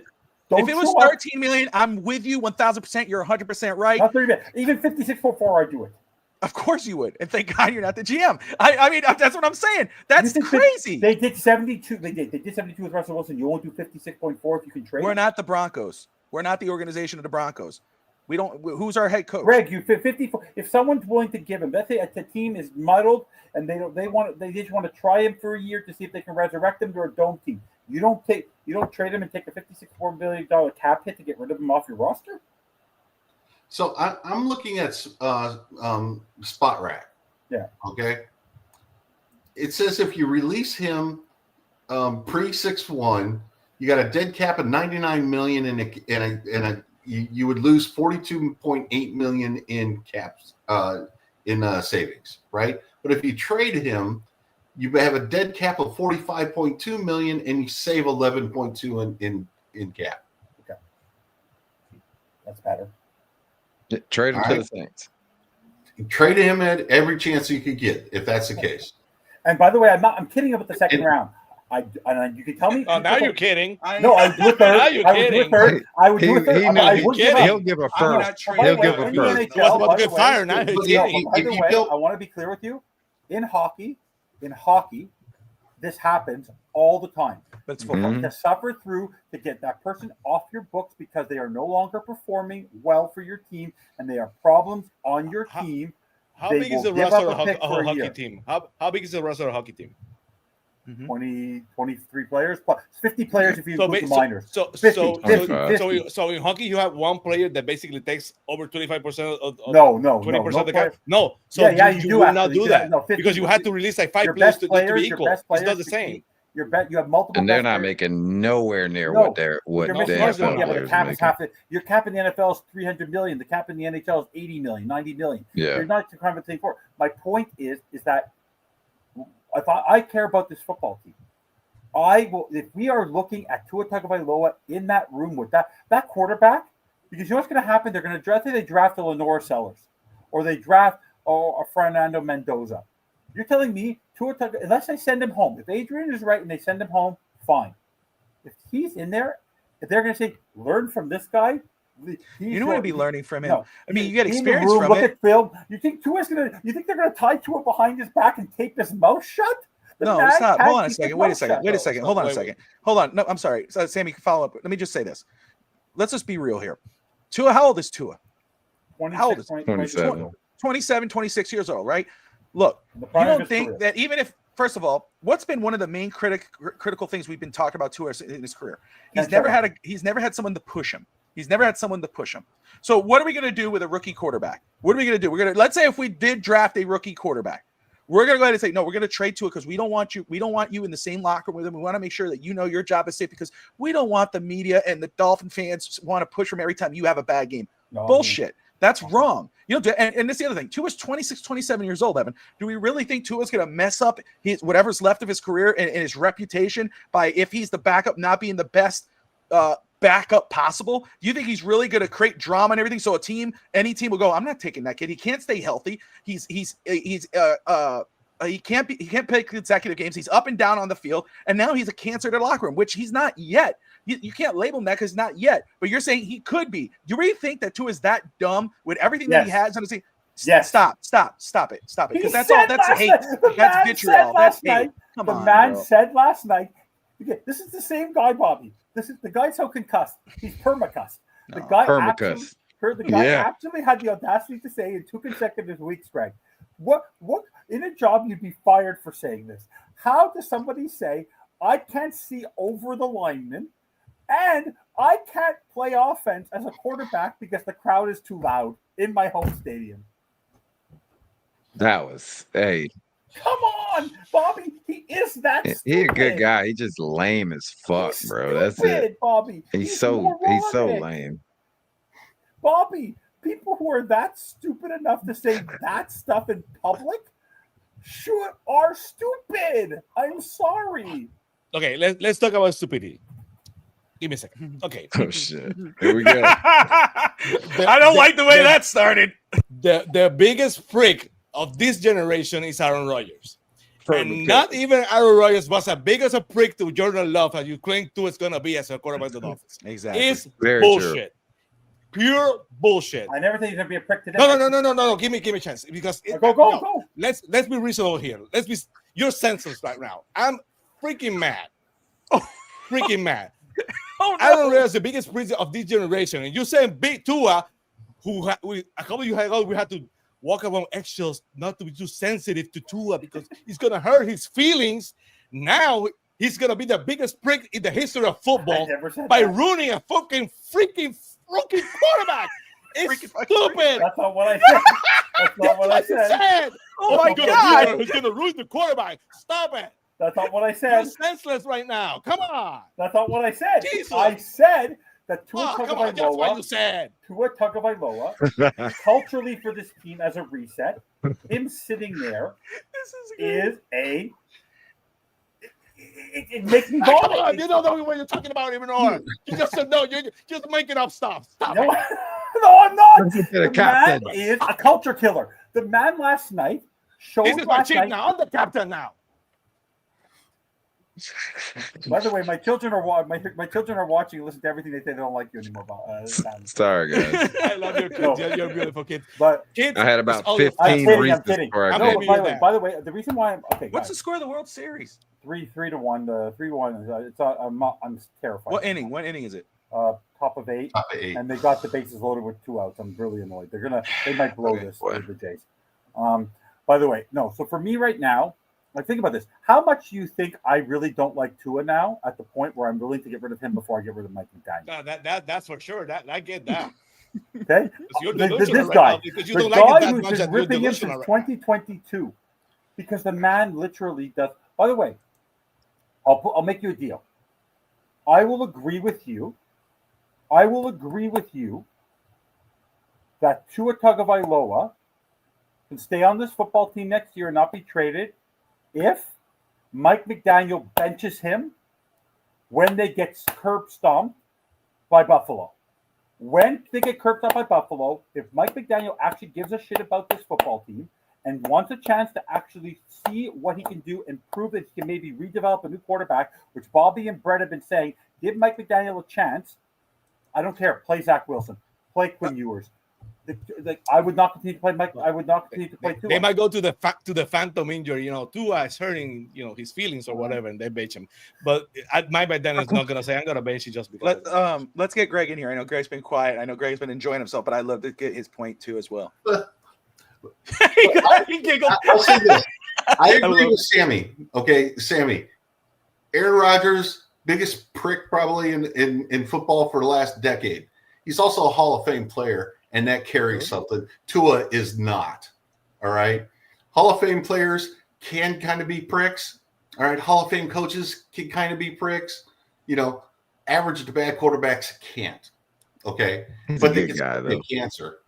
But he's a good guy, They can still be a cancer. Okay. Look. He went from being a baby who you had to walk around eggshells now to be, a cancer. Yeah, but here I continue to go back to this point. You're paying $56 million in cap space to Tua next year, and you're paying $39 million in cap space to him the year after. All right. So basically, you're paying him $95 million if you cut him. All right, in 2027, or you pay $99 million to him, in dead cap space and things like that in 2026. It's the same freaking money. All right. So to me, get rid of them the year early. There's no reason to prolong the agony. It's the same money. It's the same money. And again, full disclosure, as Evan brought up yet last night, and we talked about it already. The team has done that before, which was the Broncos last season, right? Or the year after before that. 2 seasons ago. Thank you. Was in March 2024. It created one of the largest dead caps in NFL history. The total dead cap hit for that move was $85 million, which was spread over 2 seasons due to post June 1st designation. The 2024 dead cap hit was $53 million, and then the 25 dead cap hit was $32 million. I don't know the answer to this, but I'm going to ask, and maybe somebody knows, maybe they don't. And hopefully, if Evan's not using some of Josh Wingate's thing, love Josh Wingate. But when is that the case? Can Miami split that 79 or 56 million between 2 seasons? Let's say, do we know that if that is that possible? So according to SpotRack, again, I got it right in front of me. Yeah. If they released him post 6-1, okay. His dead cap space for 2026 would be 67 million, and his dead cap space for 27 would be 32.8. So essentially, or 31.8. I'm sorry. So essentially, you're looking at the same cap hit. It's just spread out over 2 years. All right. And if you keep him on the roster next year, his cap hit is $56.4 million. And if you release him, it's $32 million. So you're talking the difference of less than $10 million essentially by keeping him on the roster for a year. And then let me ask you this follow-up. I don't know if you have it there or if you have it in your head. And I'm just trying to look it up, but I'm writing notes as well because I just want to go back and look later. Let's say I understand I like Daniel's comments below, and guys, this is a fun debate. I love it. Yeah, this is great. This is the fun thing. I love Evan brings it out. That was epic TV YouTube content for the show with Sammy going. That was like wow. But let me ask this feels like a doll show with all the F-bombs being dropped. I'm saying, and we got rid of Chris Grier. It should be celebratory, but there's still a lot of work to be done. If McDaniel was fired today, it might be a little different. But let's say, okay, you keep Tua at whatever it is, $56 million, right? For next year. That's the hit for next season?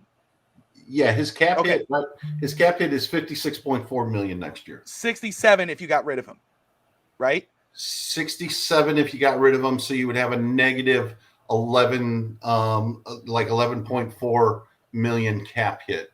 Okay, let's say and I understand Daniel's point about rookie quarterback, but let's say if Miami did with a top 5 pick draft one of these rookie guys, and with or without Tua on the roster, what's the cap hit with a rookie contract? In a top 5 pick, I'm not sure what that would be next year. But we would have to assume it'd be somewhere around $8 to $10 million. I believe. Okay. Fully guaranteed. Yeah. It's probably like a $50 some odd million 4-year contract with a 5th year on top of that. So I would assume it'd be something like that. So your total quarterback cap hit would be, let's just call it 67 million. Okay. Excuse me. So see, it would be cheaper to draft a quarterback at that point because Daniel's asking, he still hasn't heard from anyone who the next quarterback would be for Miami. And I think either way, you got to get a quarterback whenever that is. I just don't know what makes the most sense because this roster has a lot of work to do. And the thing is, go ahead, Greg. Yeah, I was going to say, Clay Ewers. I don't think you. Yeah, I think if you decide to keep Tua next year, you got to play Ewers. You got to see what he is. If you decide to get rid of Tua, then you have to make a choice whether you're going to draft a quarterback next year or the following year. And Ewers are probably still the quarterback at that point for 2026. 2026 is basically a throwaway year now. Yeah. In my mind. So you have to make the best decision as an organization as to how you're going to get your franchise quarterback. If you think you can do that in the draft next year, you do it regardless. If you think you have to have a wait till 2027, then you figure out what your next best player is in the draft at the positions that you're picking. Because you're right, you need a lot of help on this roster. You got to rebuild your entire damn secondary at some point. So you better find a pass rusher or two as well on the defensive side. So that's 100%, especially with these trades. That's going to probably go down. There's a lot of things that you have to find over the next couple of years in this draft. And you have to make the strategic decision as to when you're going to draft that quarterback. So I just want to throw this out here very quick because we are discussing Chris Grier being fired. So we know as of right now, we will have a new general manager. We don't know if we will have a new quarterback in regards of who's still on this roster. We don't know if Mike McDaniel's going to get fired or not. We have an inkling that it could happen. We know where we stand on the quarterback situation. And I don't think Sammy or myself in our debate or argument is saying Tua should be the unquestioned starter and none of that crap. We're not saying that. We're talking about the hit on the team. We all agree he should be gone. Absolutely. But I remember Greg brought it up earlier. You know, he is down with a young guy like Hallerby from the Eagles, fresh start, fresh mind, you know, and kind of rolling with that. Adrian, then Evan, and then Sammy. But Adrian, starting with you, when you think of a general manager, if there's a name, great. If not, just what you're looking for. What are you looking for in the next general manager for the Miami Dolphins? I'm looking for a guy who knows how to build a team, obviously, and that has conviction as far as what type of team he wants to build, whether that's a physical, you know what I'm saying, running team, if he wants West Coast team. But that all entails, like, you have to get the coach first and then start building the team with the coach. Like, everything got to be aligned. So, but I want a physical, like, tough team, man, and a guy that knows how to scout well and draft well, that can find free agents that fit the scheme. I mean, it's pretty much everything you dream of, bro. I just want a guy that knows what the fuck he's doing, bro, to be honest. So I ain't really got no names, man. Just got to get somebody in here that knows what they're doing and knows how to build a team with the coach that he selects and build it the right way. Evan? No, I'm making sure. We talked about how we want veteran head coaches, but if we're really going to go scorched earth, I don't know if that works. But it has to be young and old. It needs to be sort of a yin and a yang. We need someone who has some experience. So, like, for example, if someone came to me and told me that Agnew and Fraley were our coaches next year, I would be very, very happy. Hank Fraley, offensive line, and offensive line, got you. With Agnew. Yeah. Bring them here. I think we'd all be happy with that, even if the rookie head coach. But that could be an interesting combination for me. But there's Mike Greenberg in Tampa Bay that I researched because I follow Tampa Bay Buccaneers because one of my best friends is a big Buccaneers fan. There's Bradway in Kansas City. There's Hallerby there. But if you're going to bring in the young guy at the GM level, you have to bring an experienced head coach who's willing to suffer through a couple years of losses. And also, whoever that guy is has to be able to develop that quarterback if it's the veteran. So for me, it has to be a bit of a yin and a yang. However, if they bring in the veteran head coach, the veteran head coach should have the player personnel, should pick his own GM. That's the kind of guy I want who has the experience and pick his own GM as part of the decision making. If, however, I agree with Sammy, we bring in a young GM, I want a president of football operations to be hired before they pick the GM to separate Ross and Garfinkel from the football operation. Young GM, you better hire a head of football operation. Older GM like an Agnew, I can deal with a younger person. But if it's a young GM like Al Hallerby, you better bring in a more senior vice president of football operations. But for me right now, in the end, it doesn't matter I love the fact that Grier's gone. I could not be happier. But if you don't get rid of McDaniel also, the Ross legacy will always be you never, unlike what he does in his real estate holdings, when you build a new building and you're developing a new property, you don't save what was there before unless it's a heritage building that's been there for 100 years. We got rid of that in Chris Grier. You now need to tear it down to the studs, get rid of every piece of wood, whether it looks good or not, get rid of every screw, get rid of every nail, get rid of every piece of plywood, and start again in your front office and everything. And if you don't do that, it doesn't matter what you've done today. You have to cut. You have to get rid of McDaniel. It doesn't work with McDaniel. Give him another shot. You can't, because that means you're going to be with McDaniel for 7 years, 8 years. That doesn't work. The man's gone 2 consecutive years with a more stacked roster than what he's going to have. That's leading right to my next question, and it's going to start with you, Evan. But I just want to get Sammy's point very quick of what he's looking for the next GM. Then I'll jump to Evan very quick. I was looking at the list. We're gonna basically discuss the list that you made. I know you're gonna do it, but looking around, I see, physical teams, West Coast teams all over there. But basically, when you think about the Lions, the Steelers, the Colts, the Rams, the Browns, the Packers, the Ravens, all physical teams on that list. The list of GMs, assistant GMs are all of physical teams. Having said that,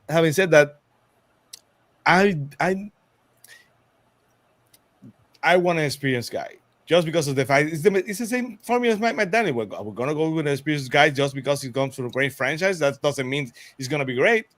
So I would rather have the most experienced guy, the guy that has experience before. Comes with he's been in a while with a good franchise. But I'm not gonna pretend I have any idea of those guys that list. You're more knowledgeable than I am, so I'm gonna defer to your expertise on that because I know you've done the work. But I would like for the next GM to be someone who has a little bit more experience, because we don't have time to start experimenting it this time from the GM's perspective. So the one who's experienced enough, I will fully support that. And that's the question I'll follow up with Greg right now. I'm going to write that, or I'm going to right after Evan's point. But I just want to say, first off, Amy Trask, who was the CEO of the Raiders, she weighed in on the GM search, and she had a great point, though. It's like, I applaud that, dude. First off, she's great. Love her. That was great. But she was saying, I don't have it. I'm not going to play the video, but saying about the talk would put me this when the new GM finds, I want to find my guy. It's not finding my guy. It's finding the right guy. She hates people, and I'm like, I banged the table. I was like, "You're freaking right." That again, I respect the hell out of that woman, man. She's former CEO of the Raiders. Grew under Al Davis. So, but I was like, huge points. I just want to throw that out there. Evan, I'm going to ask you this because you brought up McDaniel, and I agree with you. It has to be a clean slate. However, if the Dolphins will. But let's say the new general manager comes in and McDaniel survives the season and it's the end of the year and we're going to leave it to the GM to make the decision, right? And whoever this GM is, let's say it's Mike Greenberg, someone that that you're intrigued by. And so you have faith in Greenberg. You're like, I want to see, but let's say he talks to McDaniel and Ross says it's up to you to keep him. And he says, I'm going to stick with Mike McDaniel. What is your reaction to that? I understand you don't like McDaniel staying, but is there a part where you go, okay, I'm going to let's see how this plays out, or do you just go and scorched earth? Okay, so this is my perspective. You know his answer. No. Actually, you know my answer. My perspective is... That's why I know. No, my perspective is actually not what you think it is. So Mike McDaniel right now is persona non grata with all Dolphin fans. He's really not liked by Dolphin fans right now because his shtick has gotten old and it's gotten old fast. There's no one who will truly ever believe, Bobby. No one. Maybe Tua will believe it because Tua's a moron. Will actually believe that a guy came in and was told by Ross, it's your choice whether you keep McDaniel or not, and no bias from Ross. Ross is going to hire you with the carte blanche that you could do whatever you want with your head coach, and if you fire McDaniel. If you keep McDaniel, that Ross had nothing to do with it. It's not going to happen because if you're actually a competent general manager person, you're going to say, "Do I have the ability to hire my own guy?" And the first thing he's going to see is the people are not. He has public relations people. This is what the team think. This is the performance of Mike McDaniel over the last 4 years. The team has fully regressed. Mm-hmm. The quarterback has regressed. The defense has gotten worse. The offensive line has never gotten better. They continue to take boneheaded penalties. It doesn't matter who it is on the line. So you actually think that the GM, any GM that comes in here and interviews Mike McDaniel and doesn't want to fire him after meeting with him for 1 minute should be fired immediately as the general manager and have the shortest. And Chris Grier will have one of the longest times as general manager. This general manager should be fired on the spot because you can't do it. It doesn't because you have the research is there. The tape doesn't lie. You watch the all 22, but the tape doesn't lie. Mike McDaniel, nice guy, would like to hang out with him. Ask him some questions. Say you'll be a great offensive coordinator. One day you'll be another great head coach. But I said you would like to hang out with him. Me? Yeah. I have a problem with him as a head coach and as a person. He defines stupidity because he doesn't when he talks, he doesn't look at you, doesn't make eye contact. The way I'm talking to you guys on this network, I'm not talking like this. I'm talking like this. Last night in his press conference, he's like this. And he's not a good communicator. And what's the number one thing a head coach needs is communication skills. Tua does not feel accountability for any of his mistakes. The man has 11 interceptions. He's a league leader, and he has faced no accountability at all this season. And it's his fourth year with Mike McDaniel. At what point, as a head coach, doesn't he realize that Tua Tagovailoa is costing him his job? His quarterback that he raised up is actually costing him his job. And he doesn't, and he continues to throw this guy out there over and over and over again. It's like putting in baseball, the World Series, a closer that you have, or a kicker that has the yips. But he continues to do it, and we'll find out if it was actually a Grier thing or it's a McDaniel thing. Because if he continues to play to it, we know it's a McDaniel thing. So my problem with Mike McDaniel is that I think he'll be a good coordinator again somewhere else. Like Robert Saleh is doing in San Francisco, back to San Francisco, go to a place where you can be successful. I don't care if it's with LaFleur, with McVay, redevelop, and you'll be a good head coach again somewhere else. He was the wrong coach at the wrong time. I determined that after 7 or 8 games of the 2022 season. And now let's just move on. Because he is going to be, he's like Tua, where the fan base, there's too much polarization, right? It's like the Tuanons, right? There's Tuanons and there's Tua haters. Now there's McDaniel haters and Grier haters. If you keep them here, there's still going to be a segment of the fans that are going to say, you're never going to get better because you kept him, right? Like, if I had a choice, keep Larry Borum. I don't care. Put him on the practice squad. I don't care. But the three-headed monster has to go. It's not healthy. Scorched earth. This is the only way to cleanse all of us of our misery. We don't know what it's like. None of us have experienced this ever in the Stephen Ross era, where we actually can literally see a team grow and blossom. Like, you have to replant your seeds once in a while. We leave the dead flowers there and we keep on planting over them. It's time to replant. It's time to dig all the crap out. The same way a gas station. I'm sure you guys all have gas stations near where we're not far from where you live. When they do it, it takes years to build on it again because it takes years to get rid of it. We have now had 18 years of the same shit. Get rid of all of it, suck all the dirt out, get rid of all the contamination, get rid of all the chemicals, and start anew. So okay, great points all around. I get it, and that's why I asked because again, it's just what is what it is. So anyway, but I have some names, but before I throw these names out there, because this starts with Greg because it kind of references what Sammy was saying, and then Adrian, you could react, or you guys please follow up as soon as you, Greg, get this point out. But Greg, earlier in the show, you were saying, or in the midpoint of the show, you were bringing up about a young GM, a young guy, fresh start. We talk about the Eagles guy. Sammy says a guy with experience. Kind of, we talked about head coaches. I said I would prefer a veteran coach. I don't care what his experience. Like, I'm interested in any of them. I'll listen in on them.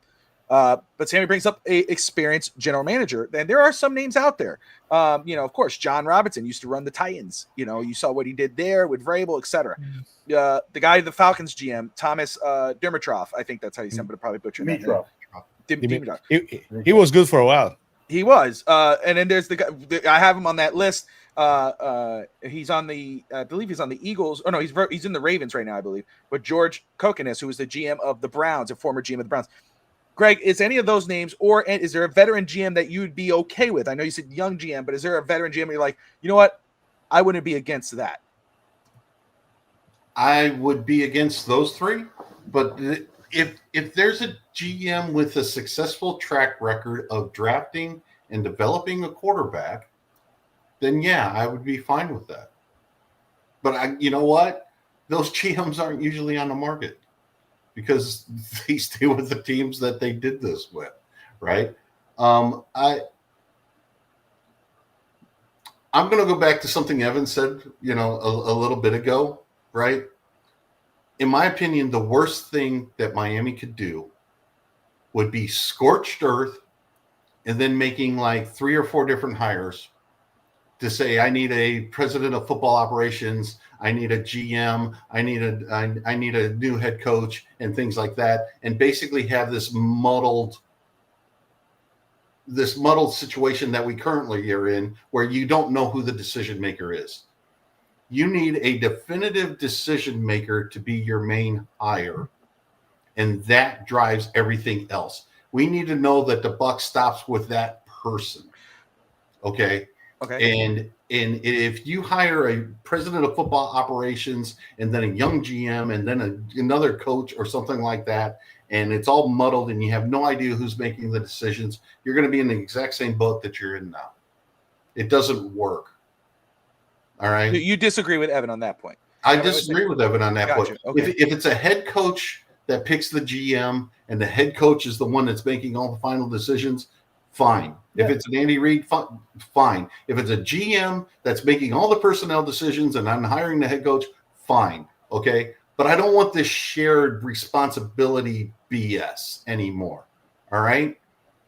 It doesn't work.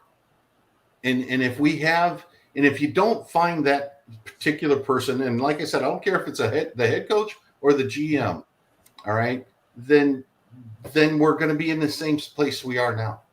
My thing, I want young, innovative, not the same rational thinkers. I don't care if the team's physical. I don't care if the team's West Coast. I don't care if the team's high flying. All right. There's a philosophy to build the team. There's a correct way and there's a non-correct way. Okay. There are models out there about the correct way of doing things. Okay. And it's not starting on the offensive line. It's not drafting defensive tackles. It's not what Miami's been doing for the last 10 years. All right. And if you want to go back down that path, it's not going to work. It's proven not to work. All right. The team that won the Super Bowl last year basically showed you it didn't work. The team that's been in the AFC basically going to the last 6 Super Bowls doesn't draft the way Miami drafts. Doesn't build the team the way the Miami team has tried to build the team. If your philosophy's wrong, even if you execute it properly, you're going to fail. So get the right philosophy. And if that's young, that's old, that's experienced, that's not experienced, I don't care. But make sure the philosophy's right. There you go. I agree. There you go. Can we all get agree? somebody? Yeah. Go ahead, Adrian. Go ahead. No, we got to get somebody that's running the show. Like there has to be one person running the show. You know, picking the scouting department, picking the well, obviously head coach first, and then everything else, falls in line. But it's got to be one person, like Craig said. The buck got to stop one person, man. And it's got to be somebody with the right mentality. So I agree, man. We definitely, the GM or the CEO, president, whoever, it's got to be somebody that knows what they're doing. That's all. Gator Fanatic. First off, shout out to everybody who's tuning in right now. Tuning into our breaking news episode. Evan was on earlier on Finn's Faithful. So was Adrian. I believe Sammy had popped in there. I jumped in right after my MRI. I had an MRI on my shoulder that's been killing me for almost half a year now. And finally, Tati's like, you need to go before the end of the year because of insurance. So I was like, I think we were at that cap. So I was like, you need to go. I was like, all right. So I was in a tube like this, so they're on my shoulder. But I got in the car and I was about to go to work, and all of a sudden I see Evan call me. So I'm like, okay. And I thought he was going to talk about post game or follow up on something because we do that before. And I was like, or maybe he's going to talk to me about what December or something. So I was like, oh, let me pull back in. So I pull back in, and all I hear is Bobby, and I go, what? Hold on. So I start going. I hear him, and I put my phone went away from. I had to hear it, and I was like, wait. I hear him, Bobby. I look, and Chris Grier went, oh, we were going.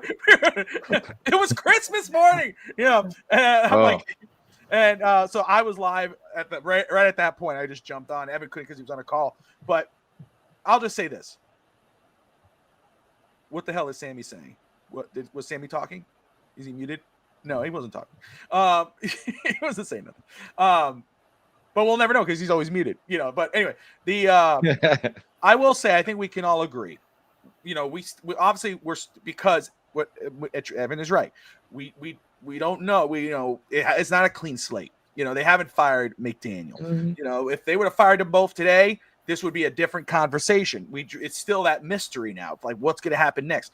But I think we could all say with the dismissal of Grier today, they made the right step. They're in the right direction. They're taking the right step in the right direction, because they haven't done this. First of all, and I said it earlier, and I mean the first part, but I definitely mean the second portion of it. And I'm gonna Sammy has no filter anymore, especially on Twitter. And I just love that. I was laughing because I was trying to be respectful, which I am. I was like, with all due respect to Stephen A. Smith, idiots. And I'm not going to even get into to what he was trying to do. I'm not going to do that, but I'm just going to go with this. Yeah. First off, well, but can I just say one thing? Go ahead. He rips about the minorities. He seems to forget that Mike McDaniel is also a minority. Because with that or not, the thing is, and you could add that part in there. Yeah. What's evident here, and again, I grew up watching. We all did, right? And but I grew up watching Stephen A. Smith and First Take, Skip Bayless. I mean, I respect the hell out of Stephen A. Smith and what he's built and what he is now, or where he is because of what he's done. So that preference, just like he would say, I really love this guy, but I'm going to trash him anyway. That's what he always gives the props and then he throws him down. I'm going to say this with all due respect. What he said earlier today about better, really going to fire this guy, but you're not going to fire these guys. And did a fire the brother. I'm not even going to go there. But no, right? And it's like, with all respect, you don't know what the hell you're talking about. It's like you don't do your homework. Apparently, they just tell you, hey, today right now he got fired. Okay, let me throw shit to the wall and see what sticks. Because it's like if you knew what you were talking about, you would say, well, he's been there for 2 decades. He's been the GM since 2016. He's gone through 3 head coaches. He's drafted 2 quarterbacks. How many playoff games has he won? What's his overall team record? If you were to look at all of that, you would know why he got fired today and why it was the right call. The right guy, the right time. Chris Grier got fired. He should have been fired when Flores got fired. Let's just be realistic here. Who's our interim GM? Champ Kelly. Come on. Like, why are we doing that? But it's like, even if you weren't doing that. Clicks, bro. Clicks. Yeah, I know. But even if you, but it's like, do you really think that's like, oh, I got one. I got a hot take. This is good, man. I'm going to throw it. I'm going to say this. Some people will agree with him. So. But again, those people obviously don't do their homework because then you would say, like Evan brings up Mike McDaniel. You think about the head coach before Mike McDaniel. You think about the current interim GM, the current GM before we laid him off. There are some GM candidates that Miami could go after. It was like, come on, dude. How about you stick to it and go, you know what? Let me tell you something. Mike McDaniel should be, he better get fired too today because this is a 2-way street. Like Evan says, they're married. You got to get rid of him. Stop half-assing it. Get rid of. That's the right take. Not start throwing shit to the wall and hoping it sticks. That was a boneheaded take by Stephen A. Smith. I almost call him Stephen A. Ross, but it's Stephen A. Smith. I can't believe. And Richie Incognito said it. He was on there. He said one domino falls, the next one has to fall. This is a whole thing around the league. So I think this is just the beginning. The question now is does it last until the season or does it go 2 more weeks? Because I know Adam Schefter said, I'm not taking his word for gospel, I'm not crapping on him. It's still Adam Schefter. But he said he's the head coach until the end of the season at least. But I still think if the second game, 2 games in a row, they lose, this could be a whole other thing. We're talking about head coaching candidates or Mike McDaniel getting laid off. What's the score right now? I mean, I know we're in the 9th inning. It is now 3-1 Dodgers, bottom of the 9th. Don't spoil it. Don't spoil it. No, 3-1. You want me to tell you anything? No. But Okay, no. Man on second and third, no outs. They just took out Sasaki. Yes. Barger just hit a hard hit ball to the center field. Deep breath. But it got caught under the fence. So even though because it didn't bounce, it got caught. They all raised their hands. They came around to try and score, but they video reviewed it. Instead of it being a tie game, now it's man second and third, no outs, and they just took out their star reliever, and they're bringing in Glass now, who's supposed to be the Game 7 starter, to try to get the last. Wait, the Dodgers. Wait, the Blue Jays are at bat. The Blue Jays are at bat, bottom of the 9th, man on second and third, no outs, down 3-1, no outs. They rolled the ground rule. They rolled the ground rule double on a hit ball that got stuck under the fence. Oh, come on. Yeah. I see Evan's very thing, and I have to ask because I want to watch. I'm here. I don't have it on TV because I didn't want the sound. By the way, as much as I love by the way, I just want to let you know, as much as I love this team, this team right here is my love, but this I is know. the team I adopted. It doesn't matter, even if I take off this hat. This is my number one team of life, but they're not here anymore. That's the M for Miami, guys. The other one is Miami, and there's my Habs. This is my baseball support team. I will be hurt if they lose a game, but not like it is the Dolphins, not like it is the Expos. Well, the Blue Jays are your adopted team because my adopted Expos were gone, so that it's which is Yes, fair. I mean, but it is what. the Canadians give me a heart attack. The Dolphins have already given me a couple of coronaries, so it's okay. And by the way, tomorrow I will be. By the way, Tua, I just want to let you know, tomorrow I'm going to a playoff game of the Canadian Football League. I will put in a good word. It's a playoff game. I'm gonna. Fun. By the way, if you ever watch a CFL game, it's actually really exciting and a lot of fun. It's a different kind of game. Even though obviously there's. By the way, guys, Cam Wake. Okay, so for me, CFL will always be a great league because of Cam Wake. 100%. So, but I'm telling you, it's Tua. The CFL is waiting for you, buddy. You'd be very successful.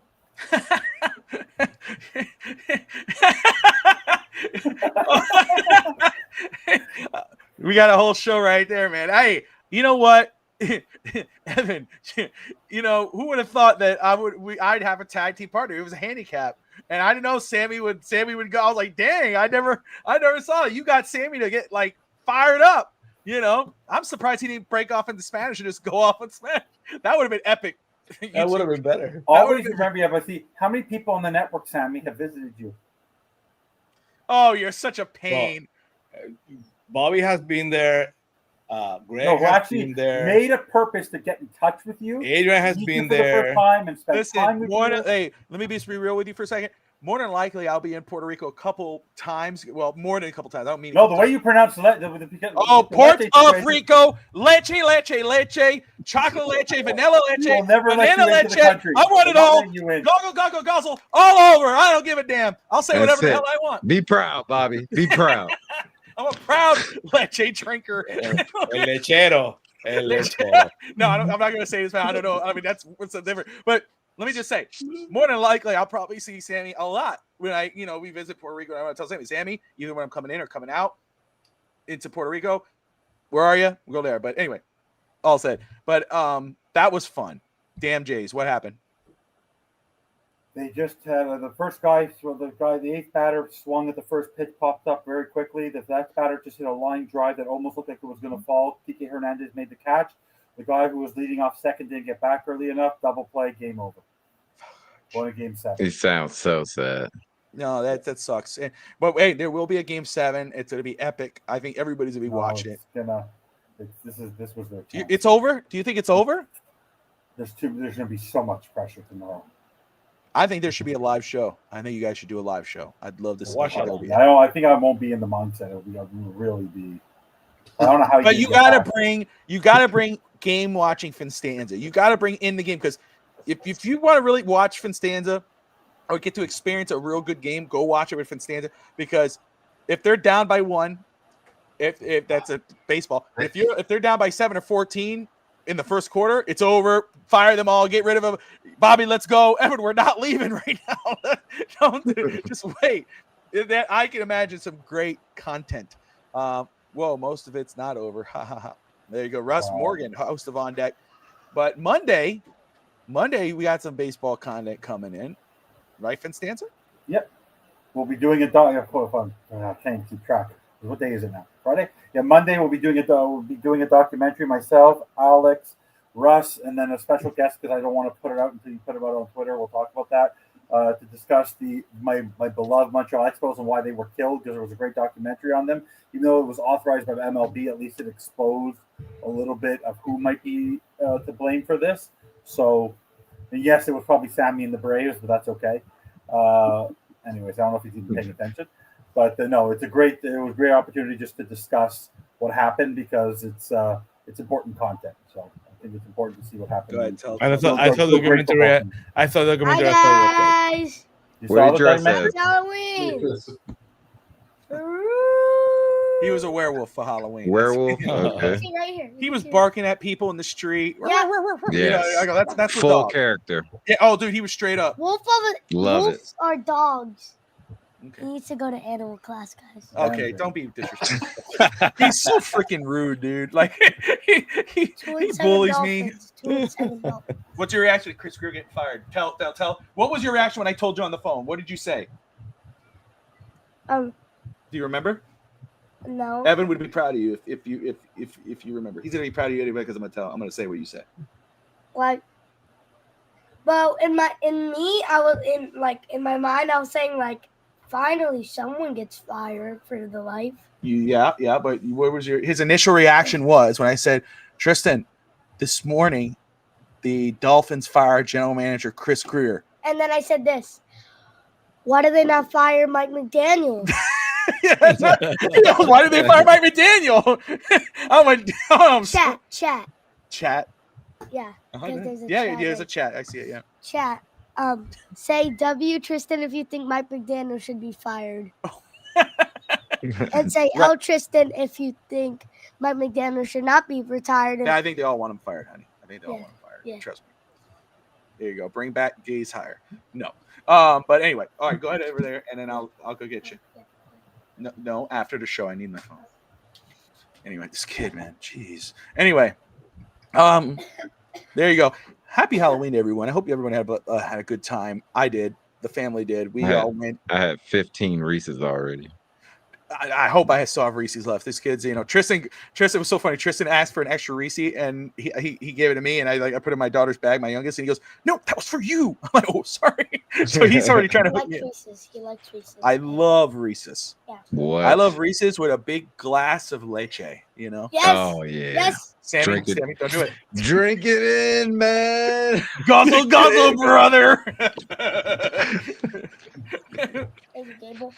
He said W. That's not, his DSG. He said W. He's with you, man. He's with you. All right, say fins up and bounce.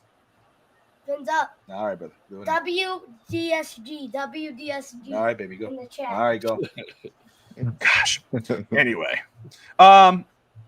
man, it's about almost 2.5. Well, yeah, no, it's almost close to 3 hours now. It's 2:41. I just want, Adrian, thank you so much, my man, for hopping on with me. I gotta get in touch with you, get you on for an episode of Fin's Talk today, man. Just you and me. I know we had a blast last time. I want to do that. Man, Greg, awesome.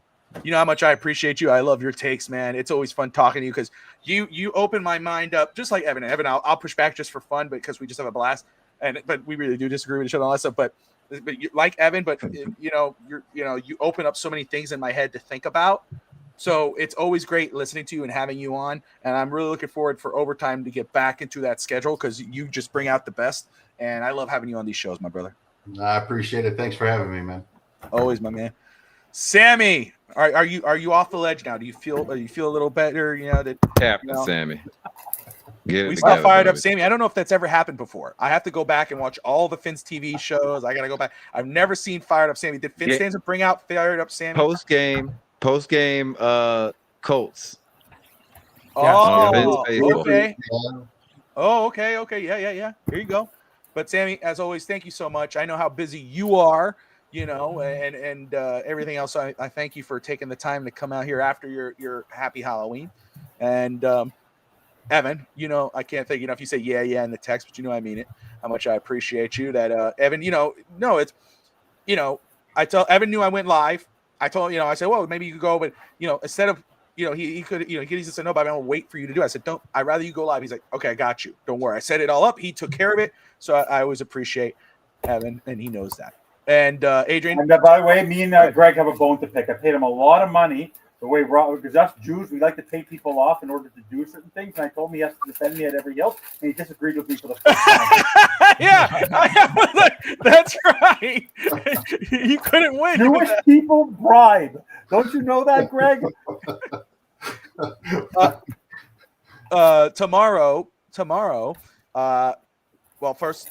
Look, he's crying. He's crying for me. I'm telling you, Sammy's crying for me. I don't want to argue with you anymore. We love you. We love you, Sammy. That's what you made me do because I love you.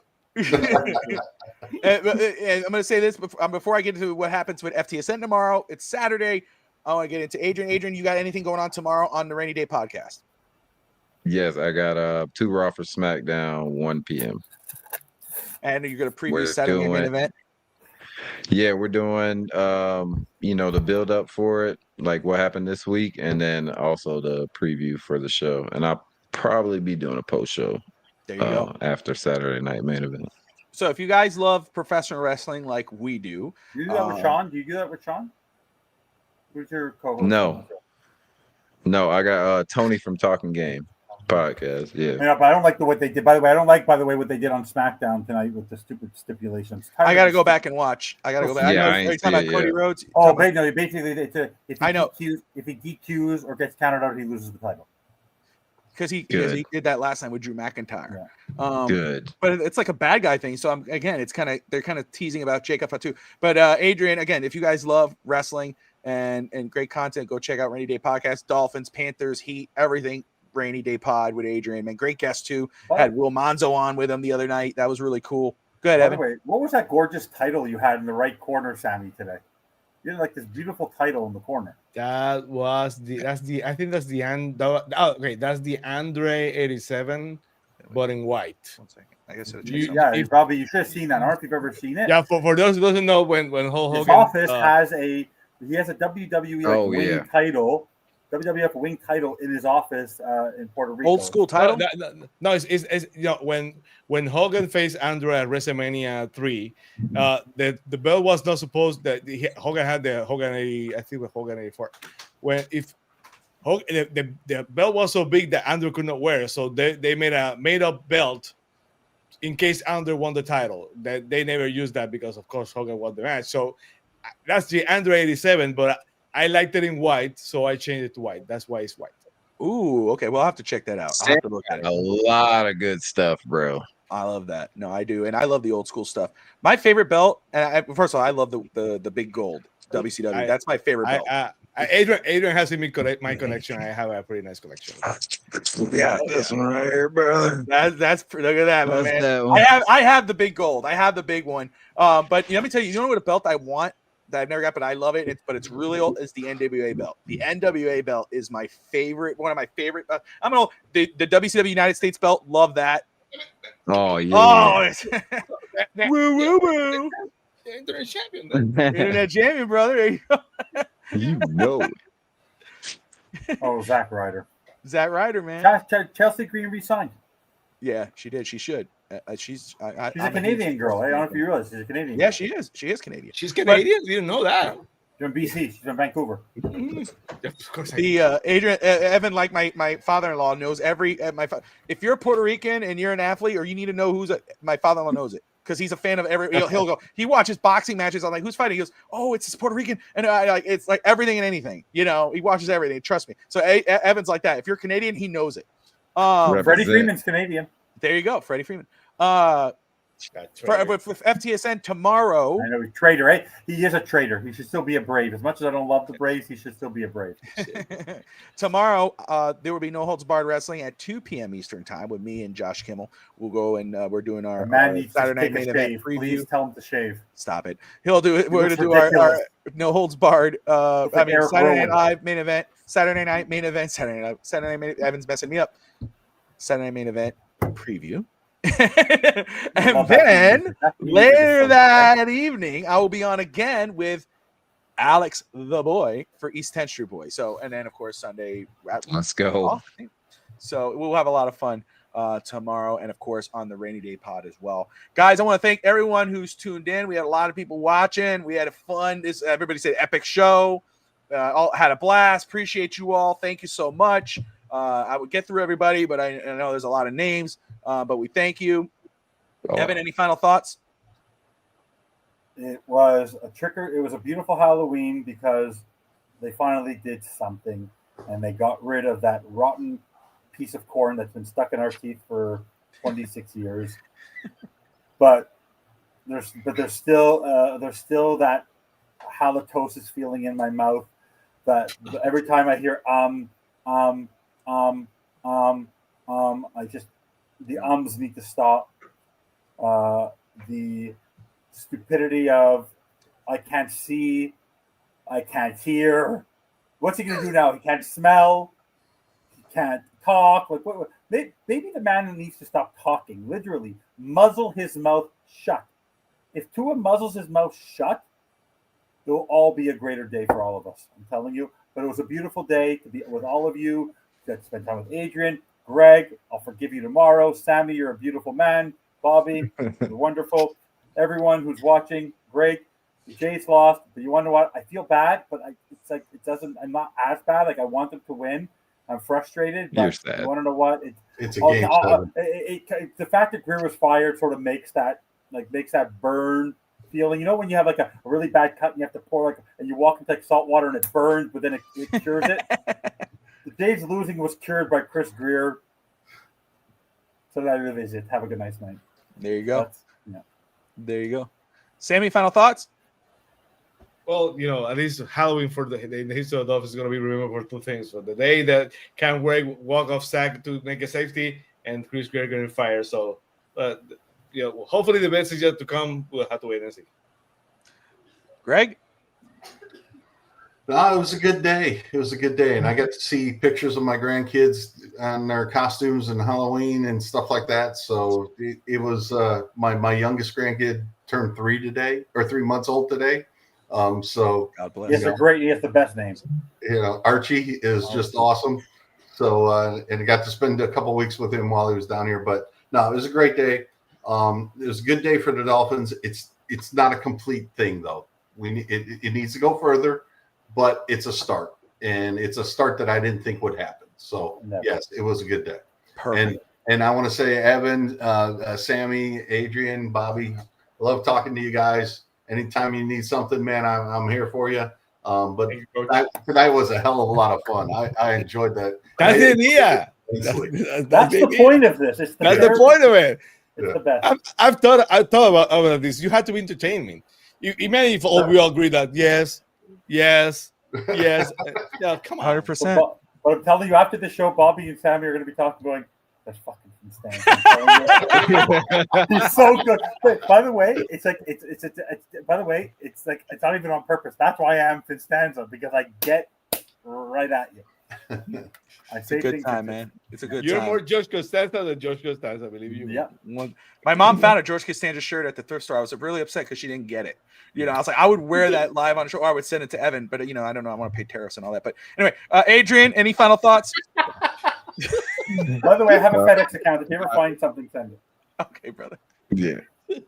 Expensive. Great day, like Greg said. Get out there with the kids, man. And my daughter was the Joker. Son was the Warden from Minecraft. That was fun. Ate a lot of candy. Chris Grier got fired. In the great words of Jackie Moon, everybody love everybody, y'all. Love it. I love it. Everyone, thank you so much for tuning in. I know last night I said it was hard, but I think it's easier today to say, Dolphin fans, Chris Grier's gone. Like, subscribe, and most importantly, as always, Dolphin fans, fins up. Chris, Ahoy!